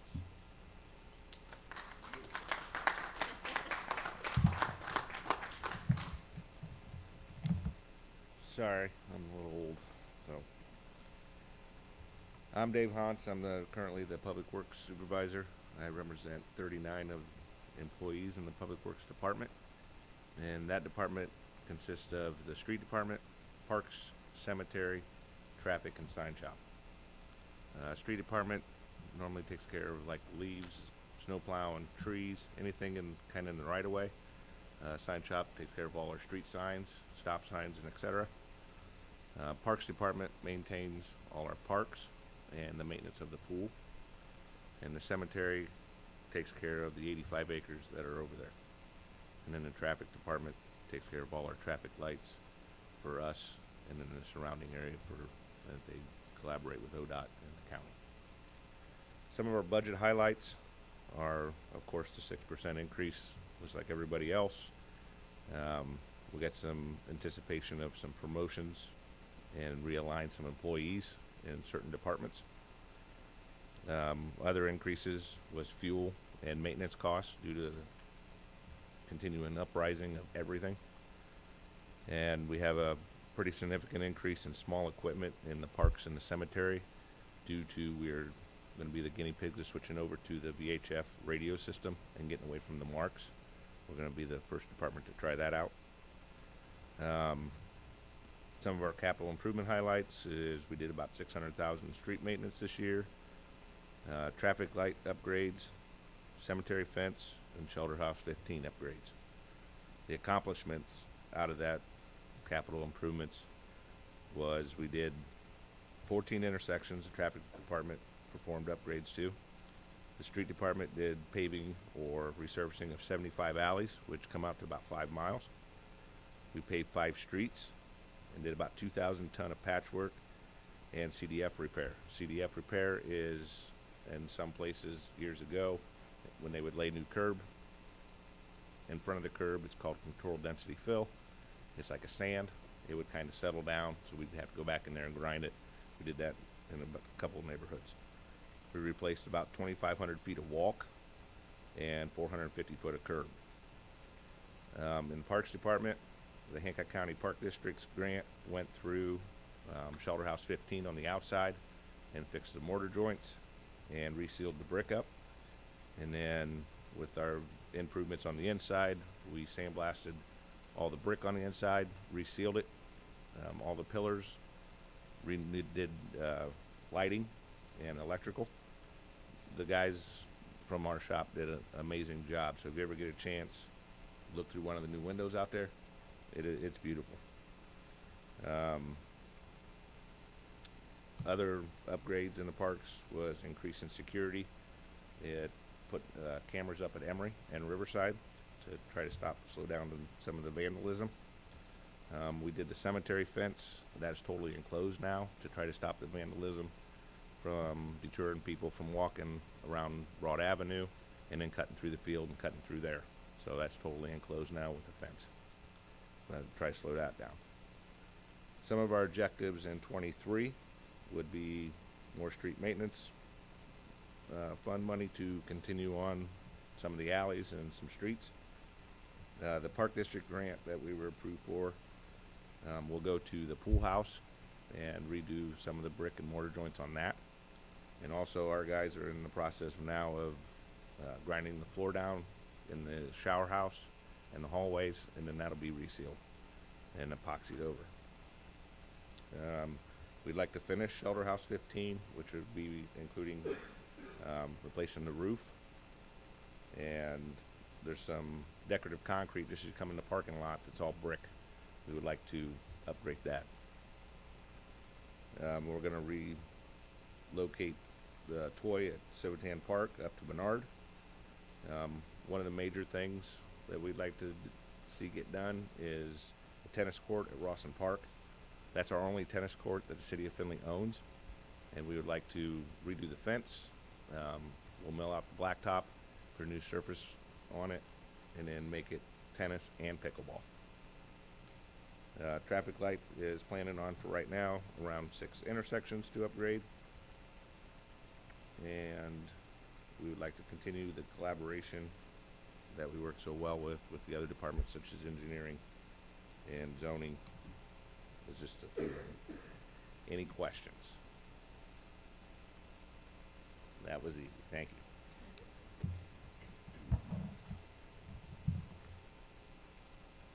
Well, first, let me definitely start off by saying thank you and congratulations to Matt. Though he has stuck with us for a little bit longer, he has obviously been a great asset to the city of Findlay for quite a while. I won't say how long, but he has done a wonderful job with our public works team and has definitely built a really strong bench.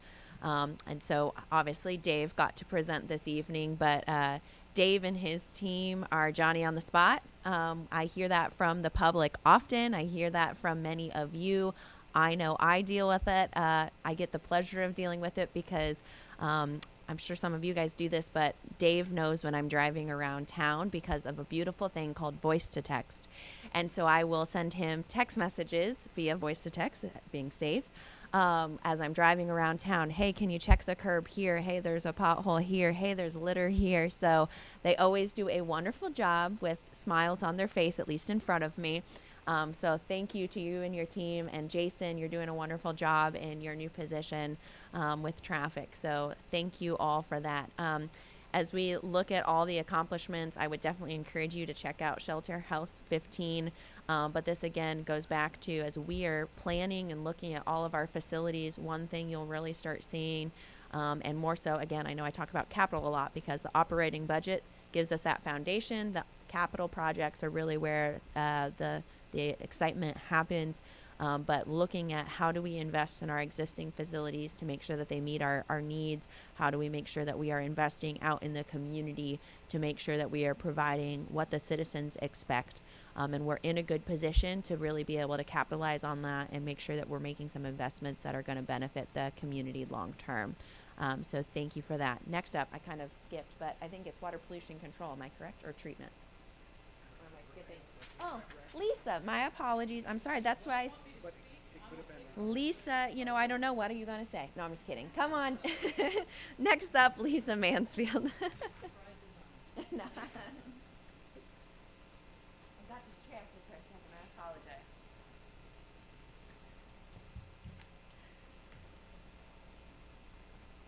Good evening. I'm Lisa Mansfield, supervisor for the Recreation Department. The Recreation Department oversees the scheduling, daily operations, and maintenance of the Flag City Sports Complex, which pieces consist of the Cube Ice Arena, the Marathon Diamonds, the Roethlisberger Football Field, and the Blanchard Valley Health Systems Miracle Park. In addition to the daily operations, we also oversee programming for men's and co-ed softball, a Learn to Skate beginning skaters program, and a Keep Active, Keep Healthy program that goes out to our city parks and encourages kids to ditch the devices and be more physically active. We do all of this with 6 full-time staff members and 22 part-time seasonal employees. As we look at our budget highlights for the upcoming year, we see the 7.5% increase in the personal services. That's the 6% increase across the board, as well as we have 2 employees who are changing their insurance statuses that previously they weren't taking advantage of that they are now. Under the other category, it shows 28% increase. What that is that's actually not an increase, but rather we are combining the rec functions budget and the rec maintenance budget. Previously, those budgets were separate, and those were separated when the recreation department went under the public works department back in 2016. And what we're going to be doing next year, the recreation department will no longer be under the public works department. That was done originally, the combination, to be able to account for additional maintenance needs that the staff at the time was not able to handle. With changes we've made in our structure and our staffing, we can now take care of all of that internally. So we don't need the assistance for our routine maintenance from the public works anymore.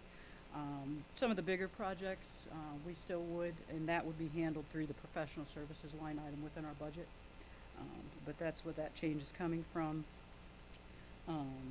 Another thing that you'll see that's included in that 28% increase, we will be doing a regrade on ball field number 1 at the Diamonds. We did the other 4 this year as part of our field assurance plan that we have with Dura Edge Company, but the baseball field was not included in that. So the plan is to get that field taken care of and then incorporate that into that assurance plan as well. So that's about a $10,000 item right there for that increase. As we look at our capital improvements that we accomplished in this past year, in the ice arena we added desiccant dehumidifier system to upgrade from the previous dehumidification system we had. That's helping to reduce the extra moisture within the arena, makes it more comfortable for the spectators and people that have to be in the arena for longer time periods, as well as it's making it easier on our chiller systems to not have to work as hard. So we're hoping to be able to see a little bit of a reduction in our AEP costs due to that reduction in the load that the system's carrying. We've also extended our fiber optic line from the Cube building out to our Diamonds concession. This was necessary to help facilitate smoother operation for our point of sale system and our camera system. Previously, we were seeing a lot of droppages with our network because we were doing it wirelessly. So for whatever reason, we kept having intermittent drops. So now we have a solid line that we don't have those issues anymore. Just upgrades our camera systems, the security, we're not dropping those and having to reset them, so everything's recording properly. In addition to those upgrades, we also completed the installation of the 68-foot long zip line and shaded seating areas at the Blanchard Valley Health Systems Miracle Park. If you haven't been out there to see it, people love that zip line. We see all sorts of different, the YMCA brings school groups out there, the daycares bring busloads of kids out there. The park is constantly being used. We get a lot of positive feedback, as well as the shade at the Miracle Park for the Miracle League with the special needs community and the older community that comes out to watch those games. That shade's a very welcome addition back there. As we look forward to 23, we anticipate another full slate, just like what we had this year at the Marathon Diamonds. This year we had 21 tournaments booked during the summer, and of those 21 tournaments that we had at the Diamonds, 8 of them expanded to Swale Park, 3 to Emory Adams, 6 to Rawson, 3 to Cooper, and then 1 to Riverside. So to be able to expand out and utilize the additional city parks for outside groups coming in, we continue to look to try and do that. One of the other upgrades that I forgot to mention in our meeting rooms, This year, we installed an 85-inch smart TV that you can use for hooking up your laptop directly to, or to do smart casting. And by doing this, we were able to lock in a long-term user group to do classroom training for EMT training, that people coming out of Toledo and Lima coming at the central location.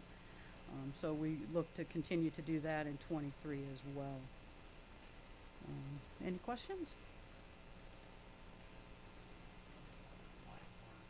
Oh, yes. Actually, it just got installed yesterday.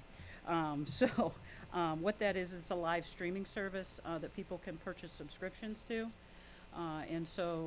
Anytime that there's activity going on the ice, when you have more than 2 people at a time for over a certain time period, this streaming service will turn on, so anybody can log in real time with a subscription and be able to see the different games and things that are going on the ice. So if parents want to watch practices, or grandparents that live out of town want to watch the kids' games or skating practices just to see what's going on, they'll be able to do so with this service. The men's league actually plans on using it as a monitoring for bad behavior. So be interesting to see how that works out. Yeah, when do you expect the credit card reader to be ready for the point of sale? Another 10 years. That's a Ginger and Jim question. we have had some upgrades with the Tyler system. They have a new payments option that's come a long way from when this process began 6 years ago now. It looks like the capabilities are a lot better. So we have talked about it.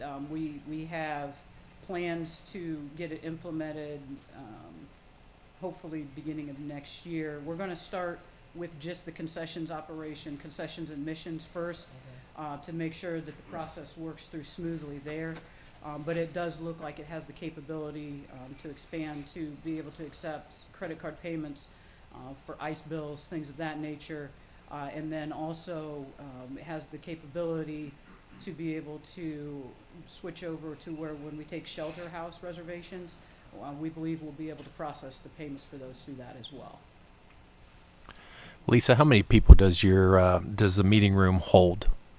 Seems like a nice little asset. It depends. If you're trying to set Comfortably. up tables and chairs to be able to sit down and actually be able to take notes and things like that, about 55 to 60. Oh, it's a good size room. Because it's a dual purpose. It has a divider in the middle, so it can be 2 small rooms or it can be 1 large room. So if you're not having to have tables and things like that, you can set quite a few more if you're just setting up chairs. So, but it just varies on what format you want to have. Very good. Thank you.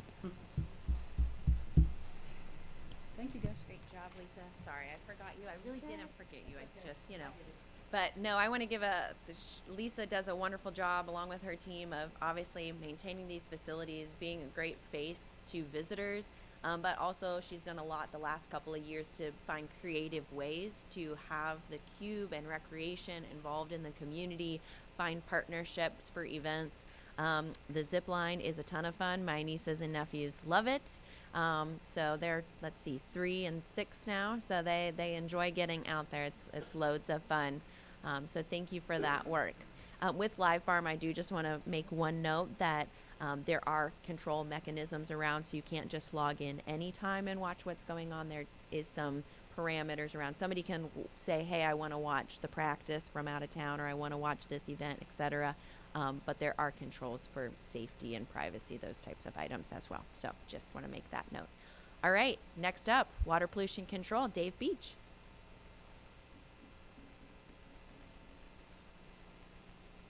Good evening, everybody. Name's Dave Beach. I'm the superintendent of the Water Pollution Control Center. I'm responsible for managing the operational aspect of the Water Pollution Control Center, which includes stormwater and sewer maintenance. WPC, you see a 4.49% in other. That's mainly due to a 12% increase on operational chemicals in 2023, plus fuel cost increase. Sewer maintenance, 17% increase in other. That's mainly due to castings, increase in castings, pipe, fittings, stuff like that. We're looking at probably a 10 to 20% increase. Stormwater, we did add a fuel line item to the stormwater budget this year. In the past, we've always taken it out of sewer maintenance, out of their budget. This year, we added it to stormwater, and that's for one of the storm vector and one service vehicle. And that adds up to about $13,000.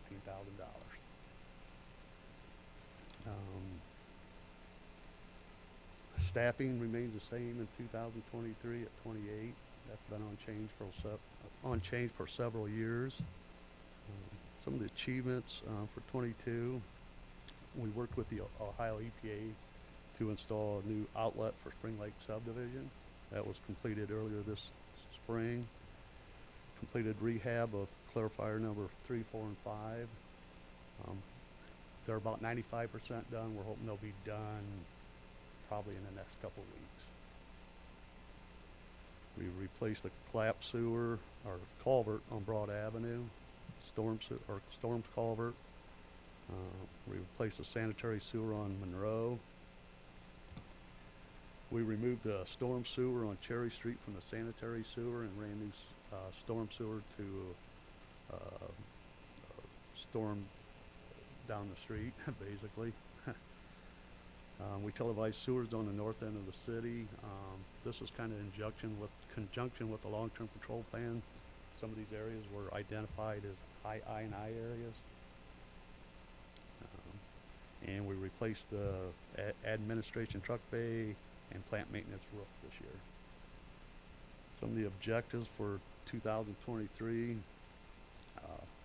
includes continuing to work with the Ohio EPA on the Spring Lake subdivision, oxidation ditch concrete repair, continue with the annual sewer manhole lining program, and sewer televising. Continue to work with consultants for the amendment of the CSO long-term control plan. That continues. We're hoping to remove a combined sewer on West Lincoln Street and develop and implement plans for a new storm system on Washington Avenue. And that would be south of 6th Street. Any questions? Sure.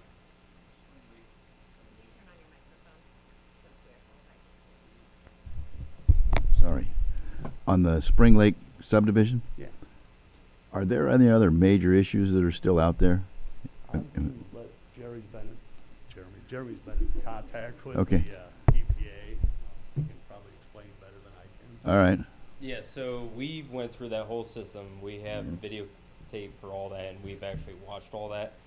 We've reached out to the EPA because looking at the size of the pipe, the slope of the pipe, one of the big problems is they used larger pipes, so they didn't have to have as much grade on it. So that way that, you know, you can keep a little bit you keep it shallow through there. Well, with that, your liquids pass your solids, and then it creates H2S problems. So a lot of the pipe is deteriorating and stuff. So looking into that, and we've talked with EPA, and they're completely in agreement. We're going to be replacing that whole system, all new pipe. We're going to be putting in a pump station. One of the things that's going to help us out with that is we're going to have expansion to the west. Right now, it's pretty much where it stops at the west of Spring Lake. That's how farther we can go. So this we'll be able to push the pipe deeper. And if there's any expansion to the west towards 75 around the airport and stuff, we can actually utilize that and pump it back across the 15 area. Another benefit that we thought would be great with that is also the pipe going underneath 15 was not the greatest, and that's not going to be an easy task to replace that line. So that's actually going to be our carrier pipe for our force main. So if we ever have to replace our force main, we're simply just pulling it out of the carrier pipe instead of trying to push a new line through there. So we've been working with the EPA on that. We talked to them, we gave them price estimates on all that kind of stuff, and they actually gave us money for the design of this all new system down through there. So we're continuing on with that. If I can follow up with that again, then who pays for all of this? Does this come? EPA. EPA? EPA, 100%. Yeah, 100% EPA. Before we do any kind of work, we're making sure that we have everything in line and we have grant money Right. available. But Good the news. city will not have one dime in this. Okay, it's good news. Yep. Thank you. Thank you. You gonna be all right? Jeez, we'll get a couple paddles in here. Luckily, Rob's here if we really need him. Good. Please don't need him, though. That would be even better. Well, thank you to Dave and his team. It seems like too easy of a skip if I don't say that. Obviously, if his department doesn't work well, it's a really crappy situation. So I know, it's a lame joke, but I couldn't miss it. But they do a wonderful job. They manage a ton of different projects and appreciate the work that they do. So Dave, keep up the good work. Appreciate it. All right, next up, the clean water side with water treatment and Jason Phillips.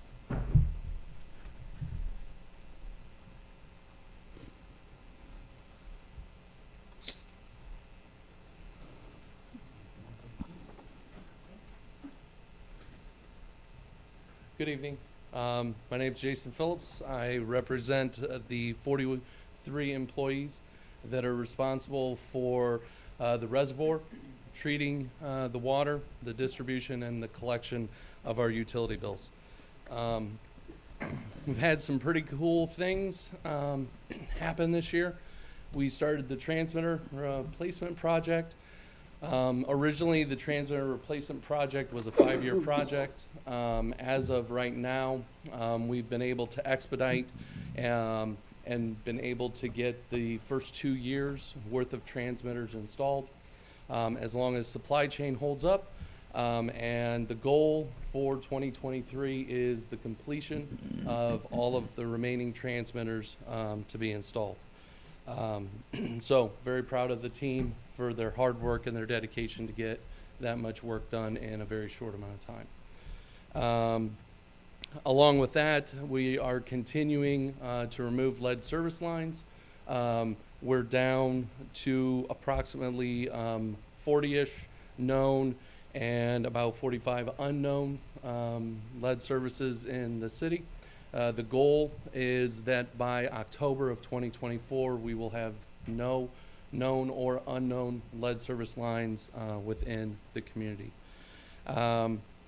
We have seen some very large increases in pipe pricing and fittings, in which we are trying to get ahead of the supply chain and ordering and building up our inventory to be able to continue to supply the development that's needed within the community, as well as making sure that we have all of the proper chemicals and we're keeping our bins well stocked currently.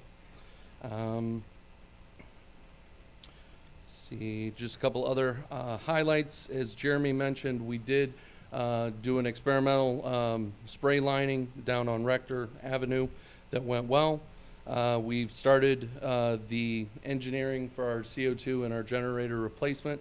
The goal is to hopefully do the CO2 project in 23, and depending on supply chain, we will do the generator project as soon as we can. Other than that, we're just continuing to do some painting and upkeep within the facilities and continuing to make sure that we supply the best quality water we can. Any questions? Of course you knew I'd have questions about water. Of course. Just on the utility billing, I noticed that there was a large increase in software. Can you kind of explain that?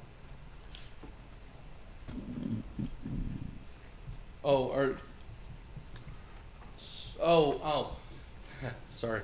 That would be, so the transmitter project has a yearly maintenance fee. So not sure exactly when that's going to kick in. We went ahead and budgeted the money for that yearly maintenance fee, and that is where Ginger told us to put that money to make sure that we had it when the bill comes. Okay. One more question. I guess reservoir. Yes. Big increase in R&M scape. I assume that's for riprap. Yes, we have, Okay. the last 2 years, we have postponed the riprap with COVID and other budgetary issues. So we threw that place marker back in to finish. We have one little stretch, we have a stretch of Reservoir 2 to complete, and then we need to switch over to Reservoir 1 and start upgrading the riprap there. Okay, and I'm assuming that professional services is a large increase because that's to put the riprap in. Correct. Okay. The hauling of the riprap is exactly. Okay, thank you. Yes. Yeah. What was the when did you expect to have the lead service remediated? I'm sorry, I just missed the date. So the EPA has mandated that in October of 2024, all unknown services will be converted over to lead services. So we will Say that again. So the new US EPA rule that's coming down, if a service is of unknown origin, it then moves over to the category of a lead service. Okay. So our goal is that prior to October of 2024, we will have went through the system and have all of the lead services removed and all of the unknown services removed. Okay. And then there's an increase in headcount in water treatment and water distribution. Yep. What's the driver on that? So water treatment is with the age of the operators, we're looking at adding a second relief operator. Currently, we have one relief operator and one lab technician and one maintenance man that fill in operations.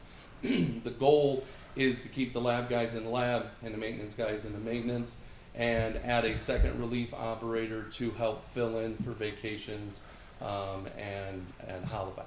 Is this then temporary until retirements, or is this a permanent increase? No, the goal for the water treatment plant would be a permanent increase to give more flexibility on second and third shift for fill-in coverage.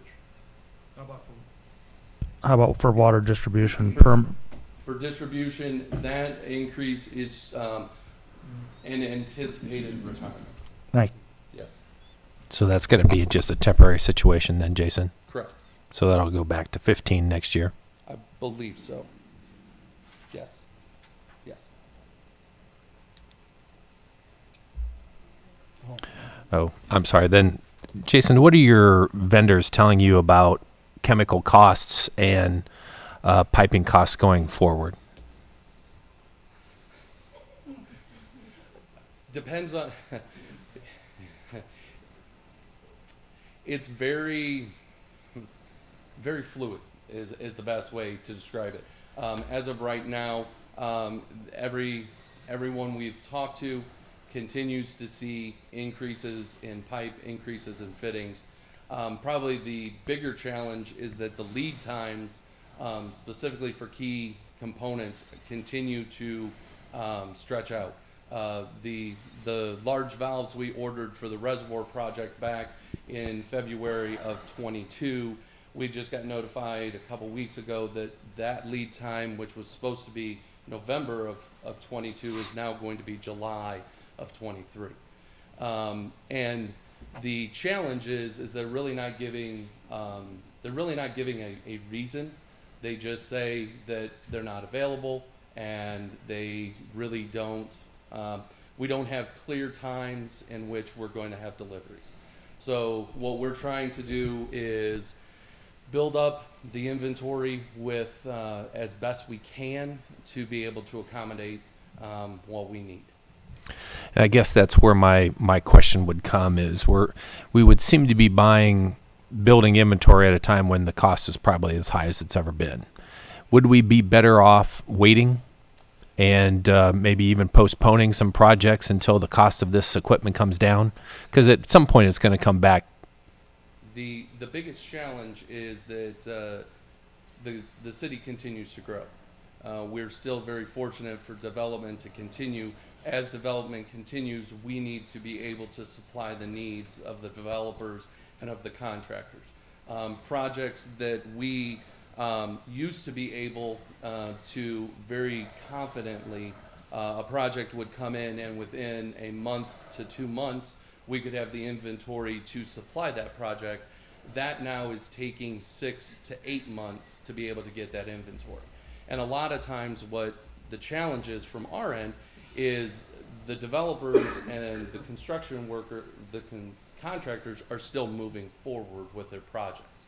So we don't ever want to be in a position in which we're looking at a contractor and saying, we can't give you a water tap today because we have no fittings and we have no supplies to be able to make that tap.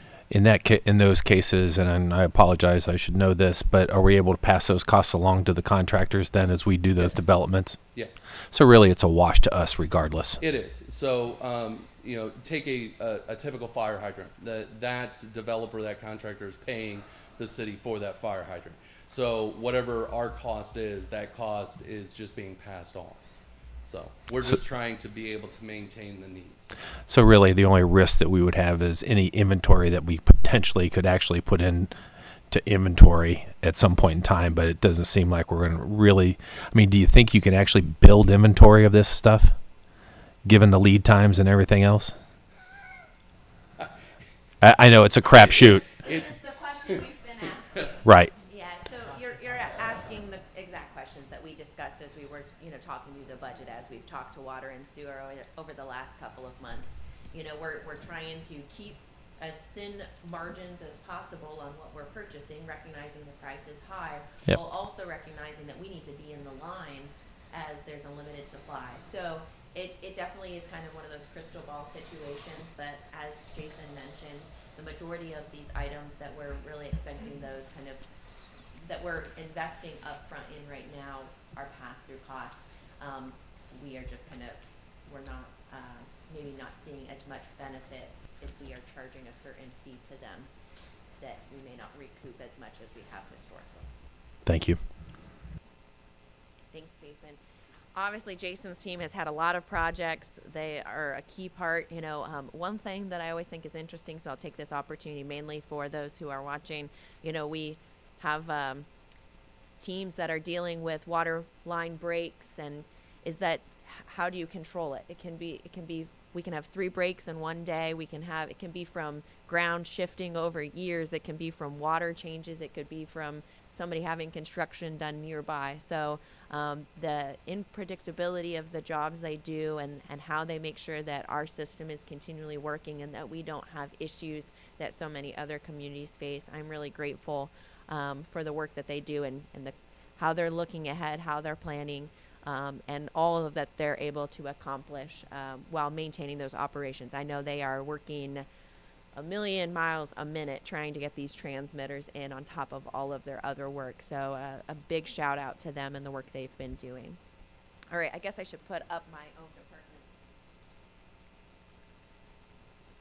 Administration. All right, well, I'll get us started and then I will have Rob and Don both come up. We put things together on here, but a lot of them are things that you've probably heard about because obviously we work to facilitate the entire city of Findlay operations. I want to give a huge shout out to Kathy Launder. I know she's not here tonight, but as the chief assistant to the mayor, she helps me each and every day. I know she helps everybody else in the city as well. She is many times that first phone call and is able to mitigate so many questions and concerns. She's been with the city for, I believe, over 15 years and has been a great asset. So I want to give her a huge shout out because she helps get so much done. One big thing that I will be asking is this number is a little out of date. So I will be asking for an increase of an additional $13,000. As you know, with Alicia Mitchell retiring at the end of 2021, we had some funds that we were kind of planning to maybe add a position this year.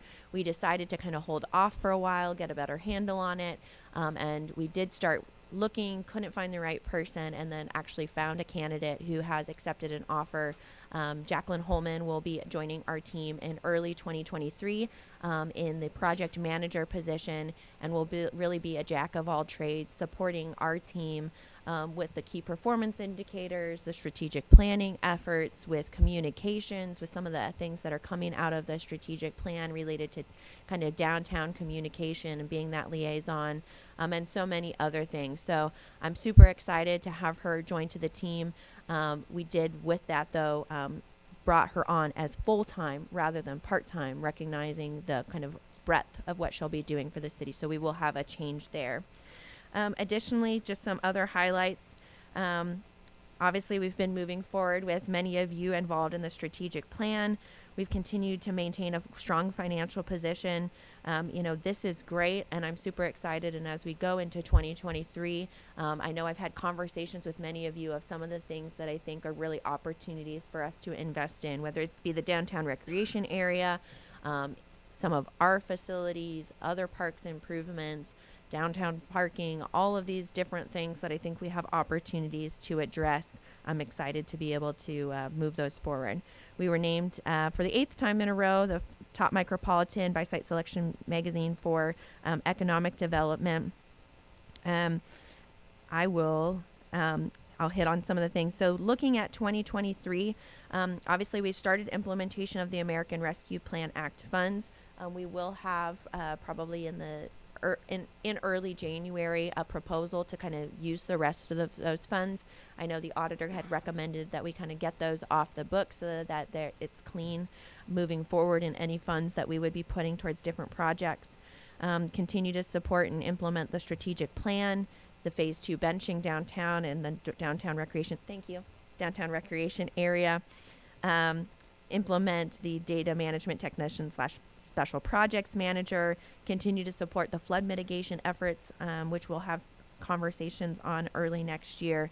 I will hand it over now to Don Essex, our HR director, who, again, one of those unsung heroes. Many times he makes sure that he supports our team, get the right people onto the team, and does all the behind the scenes work with trainings and facilitating, making sure that we're legal on a lot of different things.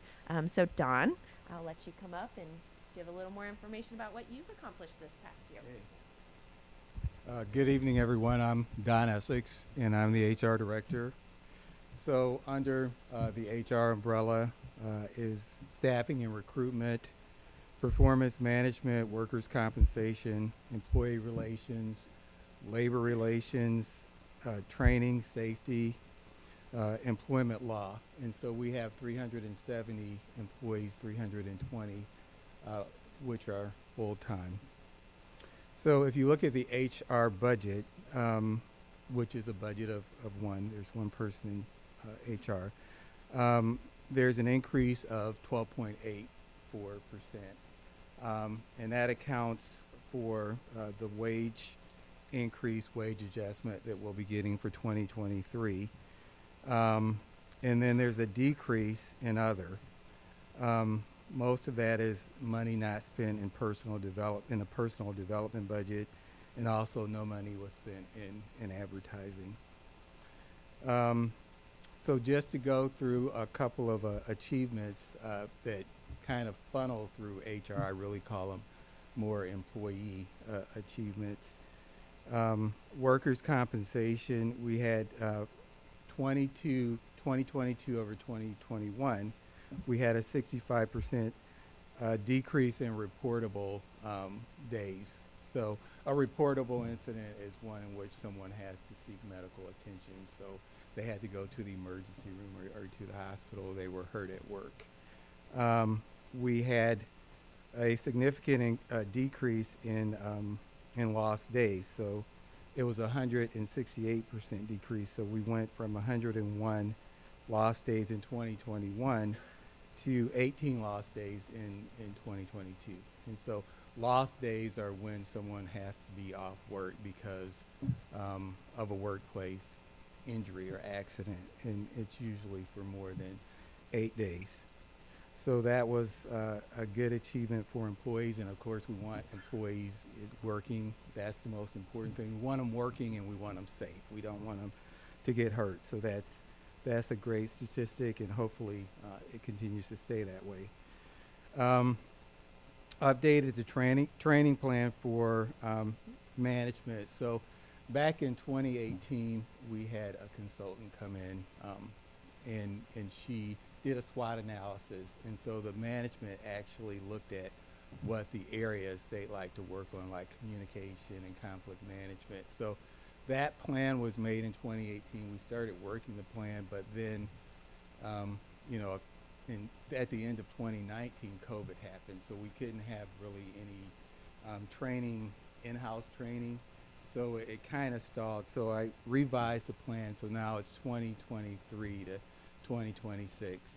We're not going to probably use the same vendor. The vendor we used for most of the in-house training was from the city of Columbus. So they have a citywide training center. We're not going to use them. I'm looking at the Employers Association, which is in Maumee. So I've reached out to them, and we're going to continue that plan. We also did a management self-assessment, and that's just management assessing their departments and assessing their ability to do their job and what the gaps were, sort of a self-analysis. So I thought that was kind of a good process to go through. After they did it, they met with the service safety director and the mayor, and they had a discussion about it. So that's kind of going to be an ongoing thing that we're going to do. We're looking at 360 assessments so that people can see themselves and see others from all angles, so management, staff. So that's a process that I'll talk about later for 2023. We have a recruitment utilization plan document. And I think we all know that there's kind of a, people are leaving their jobs. It's the great resignation right now. And from the information I've read in a conference that I went to, that's not going to change a lot. A lot of it's due to COVID and people kind of reevaluating where they want to be as far as working and careers. But, and because of COVID, there's a lot of remote working. Things have changed. And so we are really looking at how do we recruit people. One of the things that the police chief said is that there's some problems recruiting police officers. We also had some problems recruiting on the service side. So, for instance, they have to go through the civil service testing process, and there have been a couple of times where we only get 4 or 5 people that come in and take the civil service test. So we're looking at all those processes. How do we make it easier for people to apply? How do we make them more aware that we have positions? How do we reach out? How do we cast a wider net? An interesting thing is, so Generation Z, people born from 97 to 2010, about 75% or 75 million people use TikTok. So that's relatively a new social media platform. So the majority of those people are Gen Zers. So we need to look at how we're recruiting people. We need to look at what methods we're using to recruit people. So that's one of the things that I'll be looking at in 2023. How do we reach out to more people and get more candidates in for positions that we have open?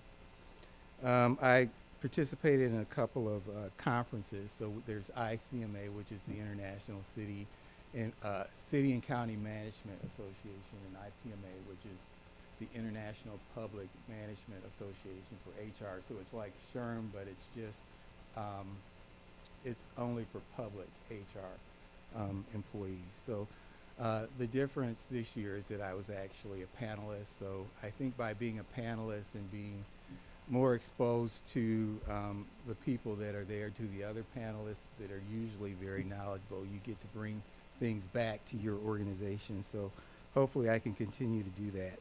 Also started auditing my processes, auditing the files, auditing the processes basically for HR, so that next year we can have the Employers Association come in and do an HR audit to make sure that everything is the way that it should be in HR.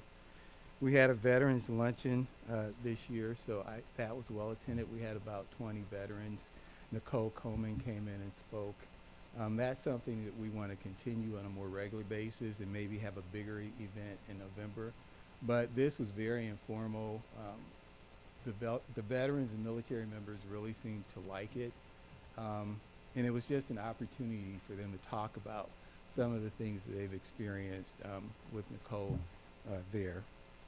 And then worked with the auditor's office on the salary ordinance, a little bit more extensive this year. So we looked at basically going through the whole thing. I worked with Tara and Carolyn, and some of the things we changed was like vacation accrual. So when you look at retaining employees, you really need to look at what kind of benefits they get. So before, we had to wait 8 years before our accrual went up. Now it's going to be 5 years starting in 2023. People can take vacation after 6 months instead of waiting a year. So just looking at the salary ordinance and looking at ways that we can change it to create a better environment for people to come to a more enticing environment. For 2023 objectives, just identifying training.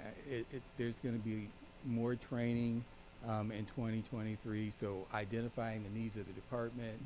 I talked about the training plan that we have, putting that back in motion, applying for the BWC grant.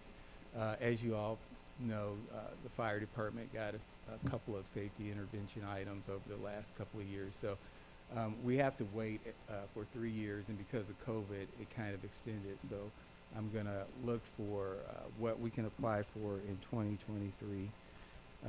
Actually go through the HR audit, start doing stay interviews. So you know that you interview people, interview candidates for positions that you have open, but we also need to interview candidates that are already, or not candidates, but employees that are already with the city to find out, you know, what's going well, what's not going well, what would cause you to leave, what would make you stay.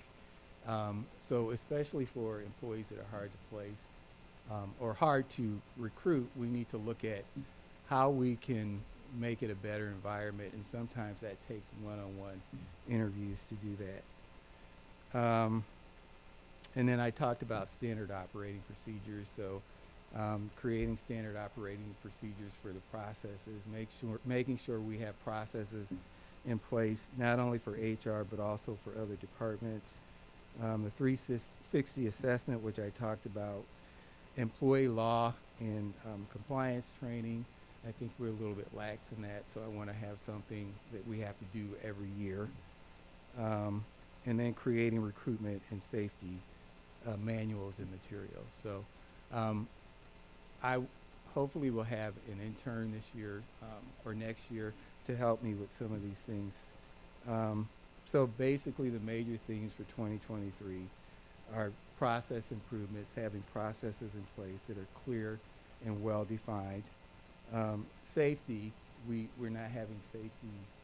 Some things that I think we should have, like fire drills, tornado drills. We need to make sure that we're ready if anything happens. We need to make sure that people know where they're supposed to go if there's an incident and they need to evacuate the building.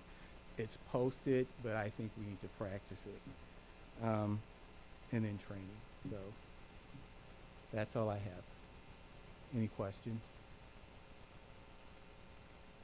Okay, thank you.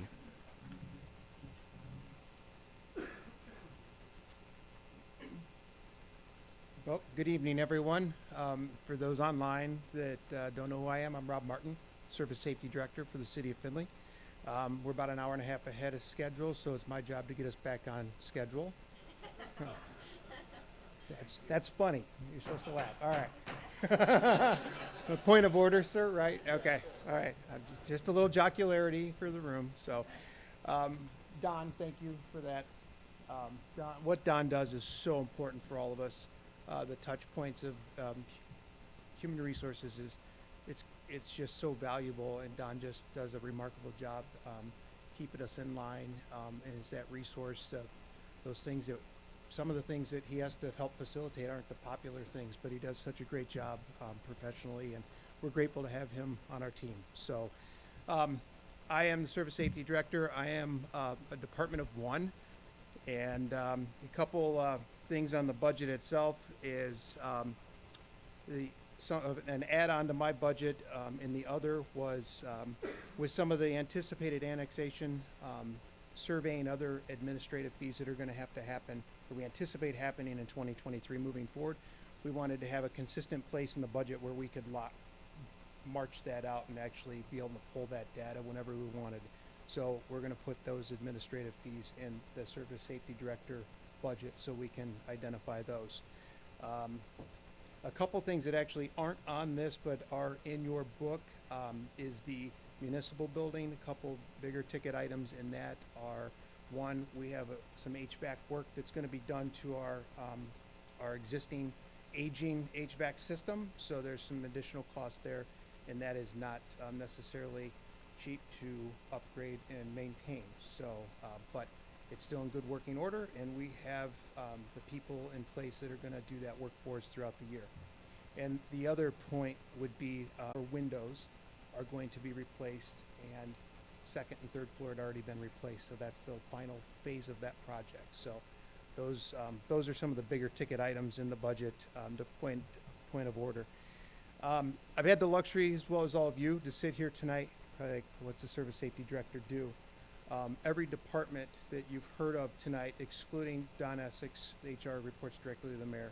Mary Price, the Income Tax Administrator, reports directly to the mayor. Municipal Court, they function in their own entity. So other than that, the department heads report to me. Obviously, I report to the mayor. So I feel I'm a facilitator of a lot of what you've heard tonight when there's been accomplishments for 2022 when it comes to eliminate barriers, helping if you're in the crux in the road to make a decision, when it comes to budgetary or repercussions of whatnot. And then looking forward with the planning, obviously with the mayor, when it comes to what she wants to accomplish and what I need to help her facilitate in 23 and moving forward. But we have a very strong team. You've heard from all the department heads throughout the night. As a service-oriented business, providing services from, you've heard them all tonight, from keeping our water safe and coming through the faucets well, from flushing the toilet, from traffic lights, streets, our fire, as well as our police keeping the community safe, our public works, on and on and on. I can't sing the praises of these individuals, not only the department heads, but all the way to the front line, who do the work day in and day out to make this community something we can all be proud of. People want to conduct business here. People want to come here and play and raise their families, and that's something we should really be proud of. I have the luxury to report to the mayor, and she gives me the opportunity to work with her and her team, and I can't sing those praises enough. So again, with what the mayor's brought up about projects that we have looking forward to the future, the future of Findlay's bright, and I don't want to steal her thunder. I'm going to let her take over, but yeah. Any questions specific to me? I have just a quick question. You talked about the annexation process, and you're going to handle that under your fees. Is that the professional fees is why we see such a big increase there to 73,000 from 20,000 usually? Yeah. That's where all of that, and that's just like the mailing and whatever legal When you fees. talk about surveying and other things like that.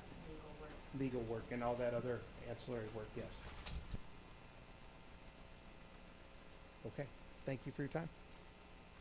I wasn't going to give another big speech. I was really just going to hand it over to the auditor's office. So I think we've really hit on a lot of it. So I won't repeat myself, but hopefully this has been very helpful for you all. We'll have a couple of comments at the end as we have in the past, but with that, I'll hand it over to the auditor's office. Susan, come on down. Susan Height, City Treasurer.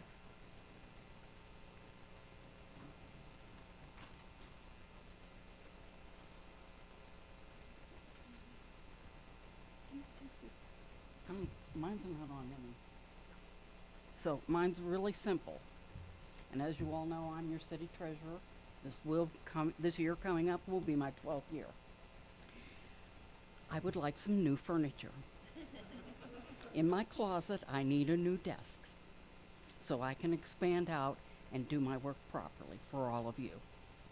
So that's all I request. My budget is the same as last year's, except for probably the $4,000 for the different pieces of furniture. Hopefully I won't go that hard, because I'm not going to buy the Resolute desk. So if you would, I would love to have you accept my budget. It's very simple and very small. And that's all I have to say for next year. Hopefully it'll be a good year, and I'll have a new desk and you can all come and see it. Thank you. Are you getting And a new? Are you I get? just want to say I love being your treasurer. It's been an honor serving all of you and all of Findlay. So thank you, and all of you have a Merry Christmas and a wonderful holiday. Are you getting a new chair with your desk? No. What? I stand. Don't need a chair. Well, there's a cost savings right there. So well, there we go. For the few hours that I'm here, I stand. Thank you.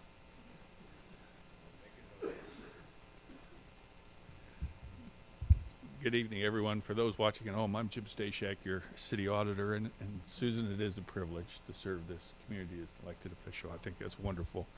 For those of you who don't know, Susan daily, every day, has to deposit the money that is spent by this body. So she puts it in, and my job is to make sure it's accounted for properly in compliance. And it's really my privilege, and it's a rare privilege that I think anyone ever gets, whether you're elected or just in a leadership role, to have a group that you work with that is as professional and is of the caliber and quality of the staff that I'm fortunate to work with, along with all the other employees within the city of Findlay, as you all know. So I wanted to take just a moment to talk about the importance of the knowledge within the city of Findlay's auditor's office. And you know, there's always regular turnover, but with the increased reliance on technology since COVID, the incredible increase in state and federal regulations with regard to the special dollars that have come in through CARES Act and ARPA and others, remote working, as well as the loss of institutional knowledge that we've had throughout the city, I can tell you the dependence on our office for compliance review has increased a multitude of times over the last decade that I've worked with this body. We work and touch every single department in the city.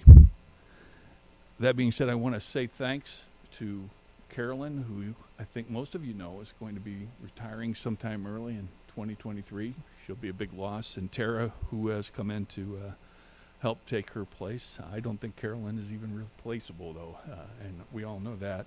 Also, thanks to Amy W., who's new in our accounts payable position, Amy Baird, who is accounts receivable. Tonight, we also have Tyler, who has joined us. He's been a wonderful addition, and I was working directly with Ginger in not only a supporting role, but in learning a role. Succession planning is huge. Especially in an organization such as the city, and particularly in light of the special nature of the deputy auditor's job that Ginger Sampson, who we're very thankful for, also has. These folks, they've raised the bar in this office to a level of professionalism that I think the entire community can appreciate, and the entire community can be sure that compliance is being handled properly with regard to the finances of the city of Findlay. And I think that's a wonderful, wonderful thing. And that is a primary function of our office. And that goes along well with the mission of the office that they established, and that was to ensure that we identify items which jeopardize our ability to provide the core services of this city at our current tax rate. And I was very excited and pleased that the strategic planning committee at that level, at the committee level, has all agreed that it's important that we work to maintain our 1% income tax in this city. And we have a wonderfully low rate as compared to anywhere around the state. And lastly, before I turn it over to Ginger to get into the nuts and bolts of the budgets and the items she needs to talk to you about tonight and does each year, is I want to say this body, you folks, as a council, have a unique opportunity right now to continue to care for our people, to continue to fund our operations, our capital needs, our wants, and now to look at reserves and contingency management across all your funds. I know of no other time when this city has been in the financial position that it's in today, and no other time when you as a governing body will have had the opportunity to ensure that we're able to continue to provide those services and prepare for things that are going to come at us down the road, that some we see and lots that we don't see. So I would encourage you strongly to really examine your role in those decisions over the 23 budget year. And with that, I'm going to turn you over to Ginger unless somebody has a specific question for me before she gets into the nuts and bolts of it. Thank you.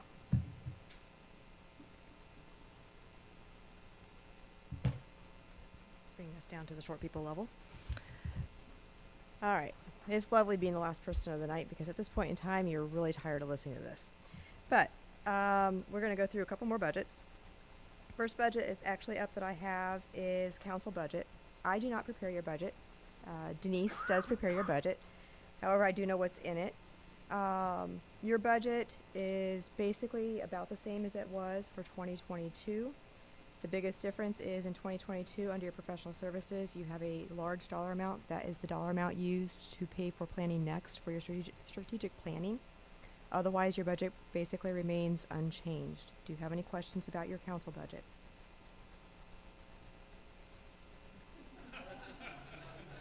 You guys are the funding authority. Someday we'll redo these. Someday. Okay. The next budget we're going to go through is the general expense budget. The general expense budget is the budget that basically consists of the items that don't really fall into any other particular function. For example, the first line in that general expense budget deals with your jail costs. The jail costs for 2022 are being projected at $635,000. Having worked with the municipal court officers, they are asking for $1.2 million. The majority of that is going through between all the different places you're housing prisoners right now, which is Hancock County Jail, Wood County, Seneca County, Putnam County, and a huge chunk of it is going to CCNO. They are doing a really terrific job on getting the prisoners there, but our costs are also going up because they are getting the prisoners there. One of the other items that you have in your budget for that general expense budget that we need to talk about or you need to be considerate about is you have a line on there for raise the bar.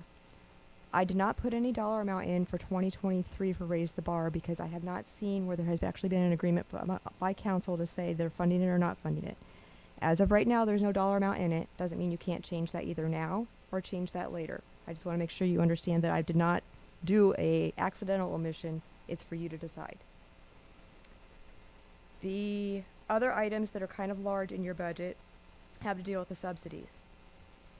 The street subsidy is going up from $400,000 in 2022 to $680,000 in 2023. The pool subsidy is going down slightly from $125,000 to $109,000. And the airport subsidy is going up from $135,000 to $165,000. To kind of give you a general idea, those subsidies are required in order for you to adopt the budgets that have been presented to you for either the street fund, the pool, or for the airport.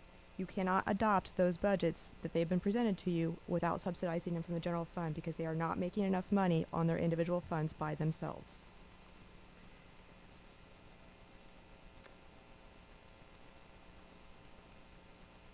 Do you have any other questions right now about your general expense budget? Your street, so it's streets, and traffic lights, pool, and the airport. The pool and the airport are considered to be enterprise funds. They are supposed to really be operating only on their own revenues. The streets is considered a special revenue fund, but they do not make enough money or get enough money from the state through gas tax and motor vehicle registrations to be able to support their own function. Okay. Teacher, what was the line item for raise the bar? Raise the bar is on page 18. It is the object code on there that says 448809. The abbreviation on there is RTB contribution. Thank you. Oh, there they go. Thank you.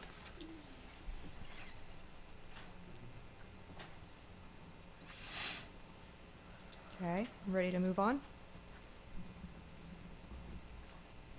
Okay, your next budget that we're going to talk about is the self-insurance fund.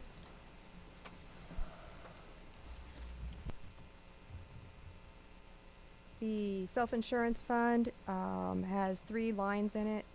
It's for your professional services, which deal with the self-insurance audit firm that comes out and takes a look at all the liability insurances that we have. You have your insurance liability, which this fund takes care of some of the premiums for some of our more of a blanket policy of insurances. These are general liability insurances. This is not your health insurance. As well as an object code in here for claims. Those claims could be anywhere from somebody hitting a pothole and having the entire front end of their vehicle having to be realigned, or other miscellaneous types of items. Self-insurance fund has its own money. It is supposed to be operating on the interest that is earned off of the principal amount in that fund. However, until recently, the interest rates have been really, really low.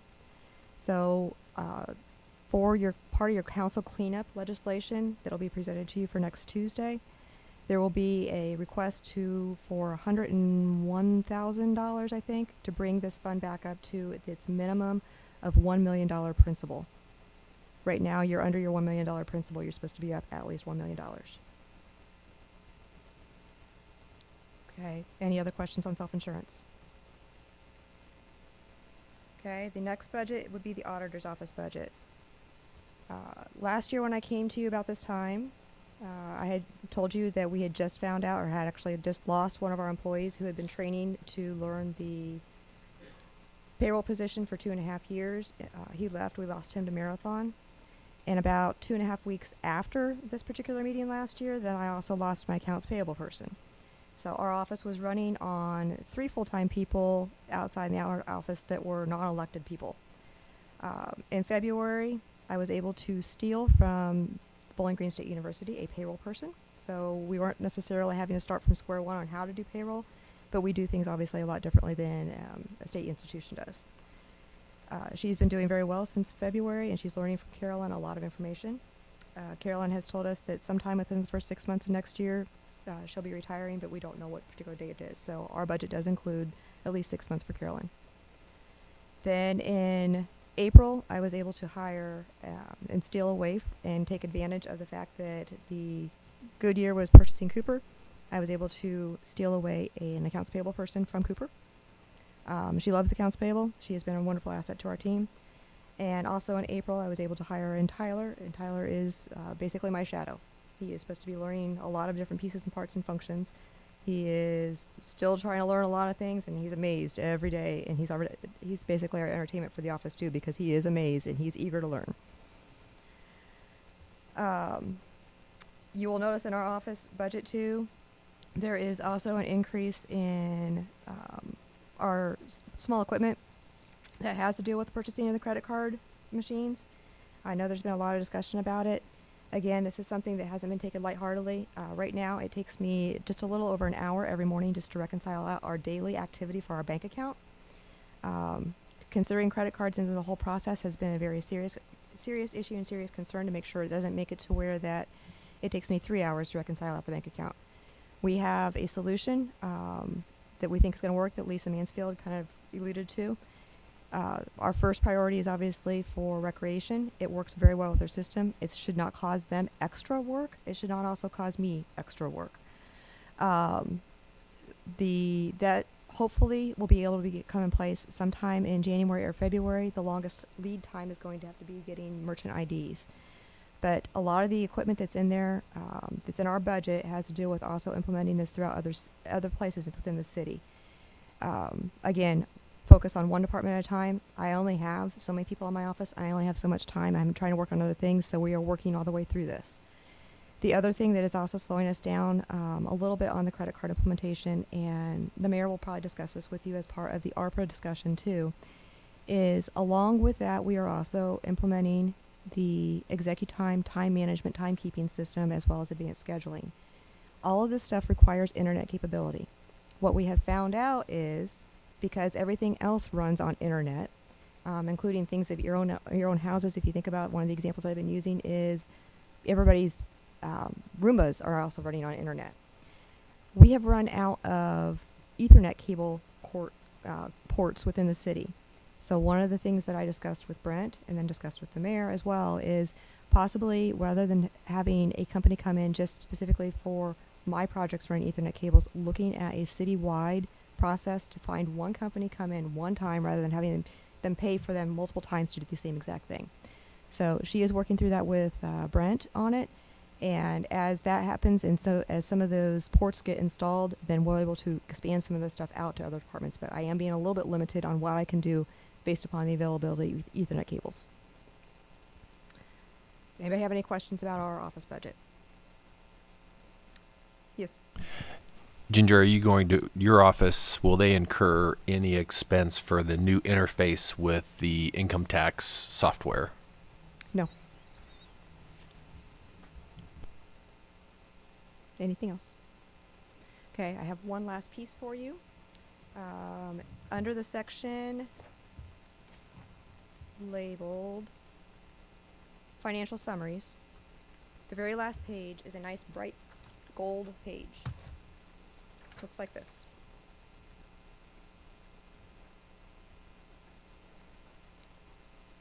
The information on this page is getting shorter and shorter and shorter after the number of years I've been here. This is now my 28th budget year.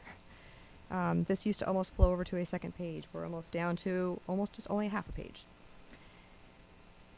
What this page is representing is basically a summary of all of the items that you have not already heard from tonight from any other department.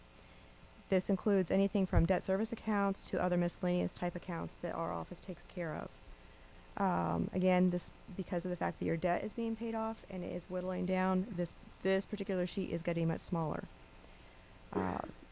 The county permissive license fees we do not budget for until we actually receive those. The most of the time we receive those, the county permissive license fees right now are paying for your debt having to do with County Road 236 TIF. The severance payout reserve, we do not budget for that at this point in time in the year unless for some reason we already know and have in hand a written notification of retirement from an employee. Right now we do not have any written notifications of retirement in hand from somebody that is going to actually retire in 2023. We just know there's probably going to be a lot of them. And at this point in time, if everybody that we know of would retire, that's eligible to retire based upon what we know without even knowing any service credit they have from other places, your severance payout account is probably going to be underfunded by the tune of about $575,000. So something to kind of keep in mind, that we will probably be coming back to you to make sure we have a little bit more money from the general fund into severance payout reserve to be able to do those severance payouts. The ARPA fund that's on here, it's not considered something we budget for annually because of the way it is actually being handled. You have Crystal Melrose, which is a debt service, the energy bonds, which is a debt service having to do with our current air handling system in this building. You have HRC refunding, which has to do with the cube when we redid a lot of the stuff out there. The two next items have to do with County Road 236 debt. Howard Street has a debt. County Road 236 TIF account has to do with when we actually receive the TIF money off of the tax settlements coming through the county, having to do with anything that was actually built in the TIF areas out on 236. The items that don't have any other dollar amount we're not budgeting for because either they show a history on your gray sheets that are on there, and we don't have anything new. So like the Main Street Waterline debt, we have no more debt on that, but it shows up in the history someplace in your sheets. We're going to skip on down all the way through because you have a lot of pieces of debt down to where you have police pension and fire pension. This deals with the amount that comes through from the tax settlements through the county. There is a particular portion of each tax settlement, real estate tax settlement or otherwise, that by law has to drop into the police pension fund and the fire pension fund. This goes to paying off the old pension prior to the state having a consolidated statewide pension system. Cemetery trust account, we do have monies that come in. Anytime you sell a lot out at the cemetery, a portion of that money that comes in is supposed to go out to help pay for the operations of the cemetery.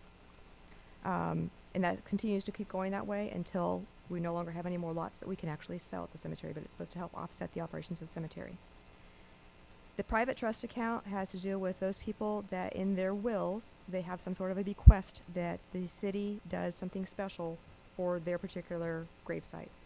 It could be something as simple as they want a grave blanket at Christmas time, or they want something as detailed as they want 3 red carnations on their mother's grave to occur, or everybody in their family's grave to occur on their particular birthday.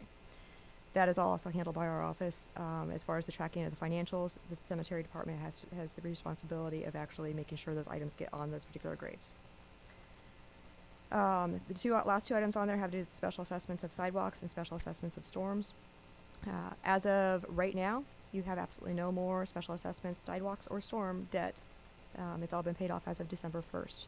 So until such time that you have some sort of special assessment project that gets assessed out and gets bonded out, hopefully that will stay this way for a little while. Anybody have any questions about the gold sheet? Yes. You emphasized the retirements. Mm-hmm. You said you anticipate, although it's not listed here, quite a few coming up. Mm-hmm. Maybe more than what you've experienced in the past. Yes. Is there a reason for that? I am speculating on it, but we have had, during this whole budget process, when we were putting together not only the budget as well as looking at the salary ordinance, we've had quite a few employees tell us that they have intentions of retiring sometime this year, most likely because of the 6% increase. They want to take advantage of that while they have it. It's hard to tell. We have employees that have service time have service time outside of the city that we don't necessarily know of. They might already have service time from some other entity before they got here. So this is just from the numbers that we know. We don't know anything beyond that. When you say the 6% that's coming this coming year, Correct. why would that induce somebody to retire? Because their salary is higher? Mm-hmm. Because their payoff is based upon that 6% higher. All right, thank you. Mm-hmm. Ginger, if we don't incur any additional debt, when will we be debt free? When's our last pay? 2033. 33. With an option to pay off the majority of it if we want to call it, and I believe it's 2026. Possibly 2026. Really, we have an option? I didn't know we could. Inserted in the restructuring of the debt that I did. Sure.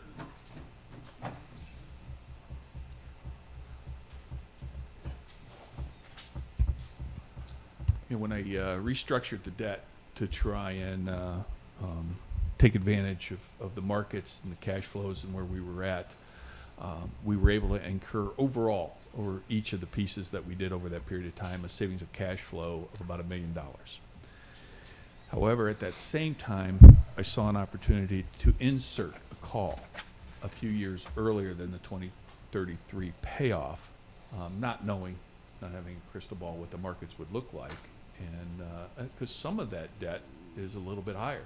So I did a rough calculation. If we would set aside the monies today to save or pay off that debt on the call date, and I'm going off the top of my mind, I would have to reconfirm it, but in working with bond counsel and whatnot, I think it determined the savings was almost $400,000, if not a little bit more, like $4.25.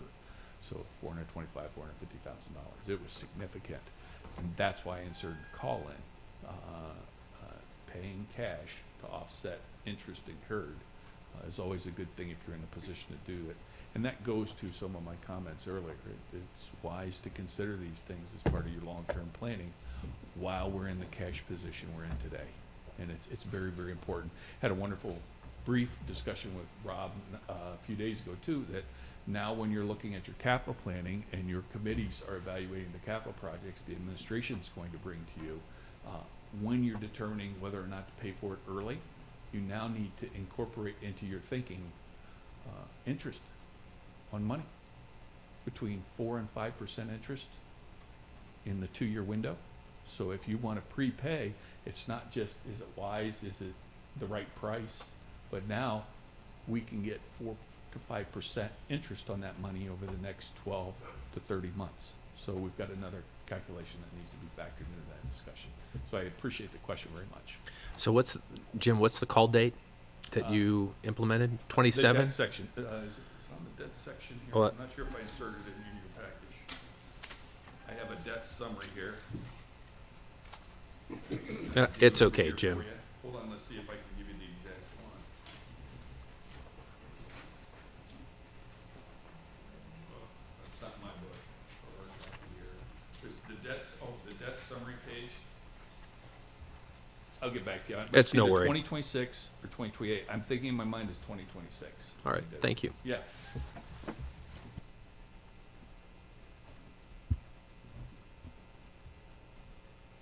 Any other questions that I can answer? Okay, thank you. Very good. Thank you. Nice job.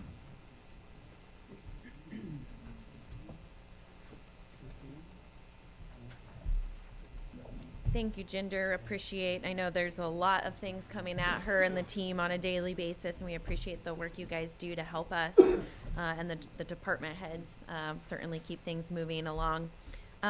So to start off, I have just, first of all, thank you. I know this is always a lot, but it's always good to be able to kind of flow through it and ask questions, and so I appreciate you all taking the time this evening. With Raise the Bar, I would like to continue the contribution there. I know that's been a discussion point a couple of times. With Tricia coming in earlier this year, I would recommend we do continue with the $30,000 this next year. The main reason being that the funding that they are bringing into the community, a major factor when they're pursuing those grants is local government involvement.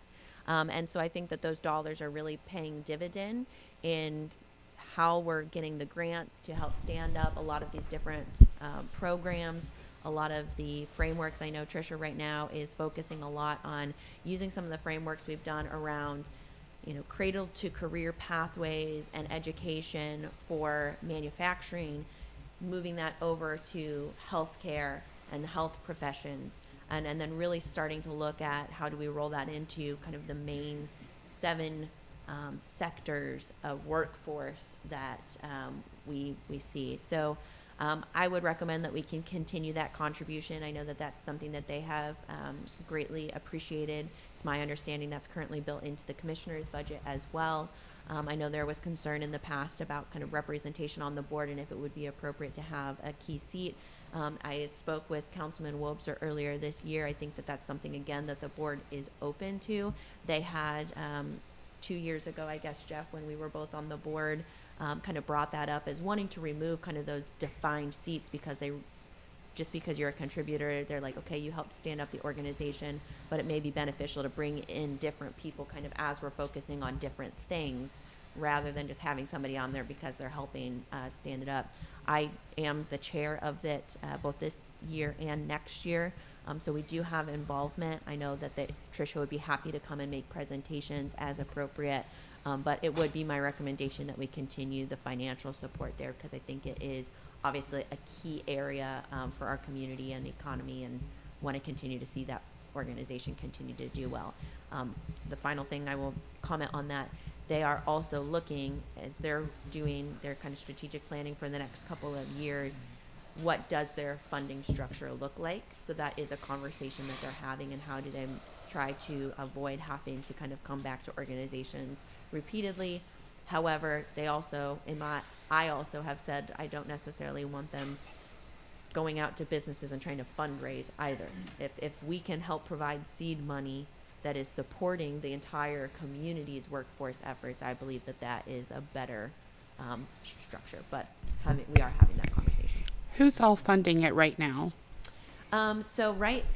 It was the Community Foundation, So the initial funders were, there was some corporate support, city, county, United Way, and Community Foundation, I think were the main organizations.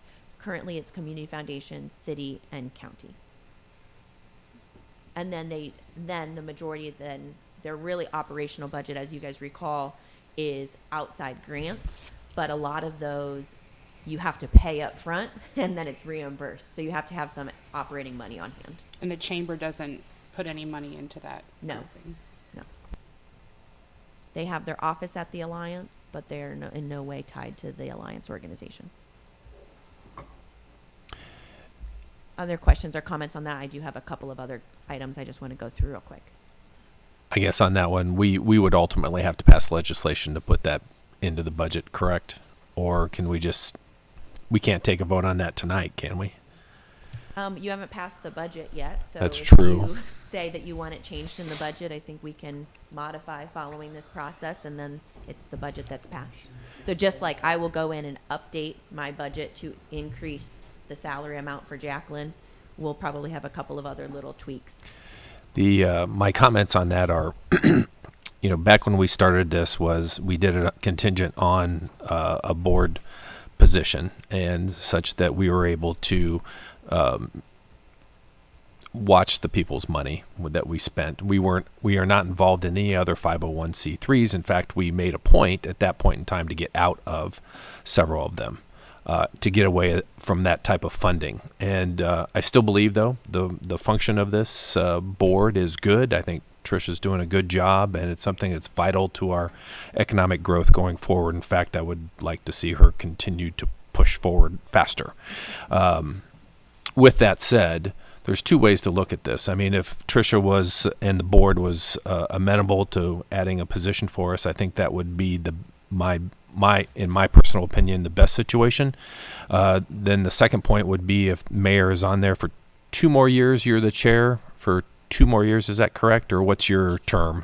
I think my position, Jeff, I'm trying to remember. When I we can't changed remember it. either. Yes, Yeah. it changed. So. But I am sure, so I'm on for at least another year, but I was chair this current year, so I would not be chair following that, but I would continue to be on as past chair for 2 years as well.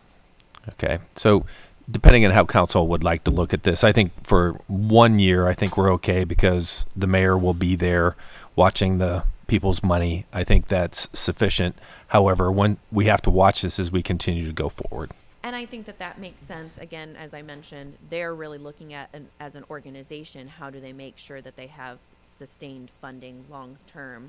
And I do think, no commitment to this, but I do think that we can, as they have that conversation, there may be opportunity with the ARPA money, right? One of the key things is workforce. So there may be an opportunity there. But I think keeping this in here now so that we have time to really look at it from all angles makes more sense. Okay. And I concur, as long as we have representation on the board from the city, either the mayor or city council. If I think that the 30K should be in the budget ask.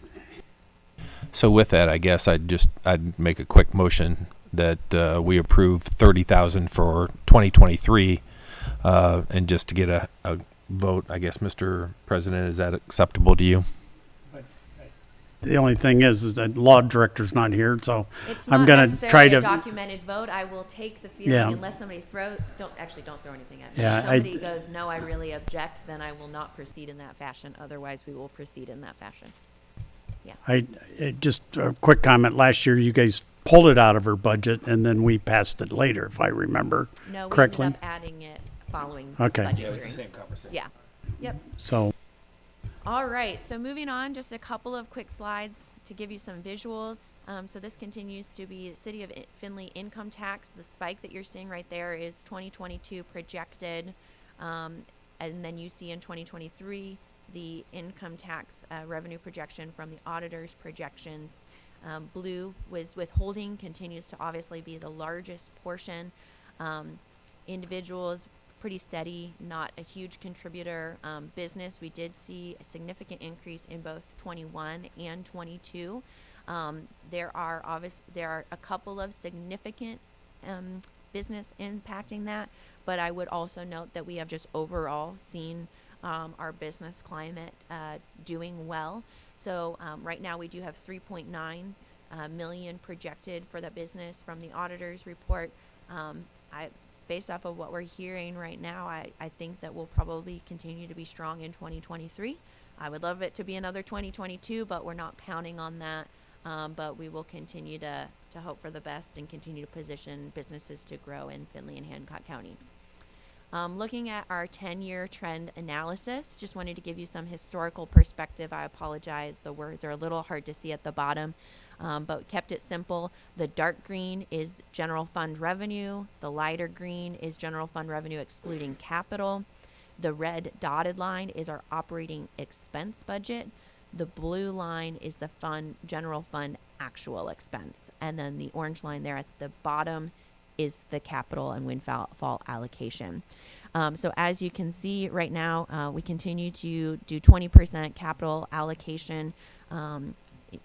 Automatically, I think we'll be having some conversations around some potential larger projects.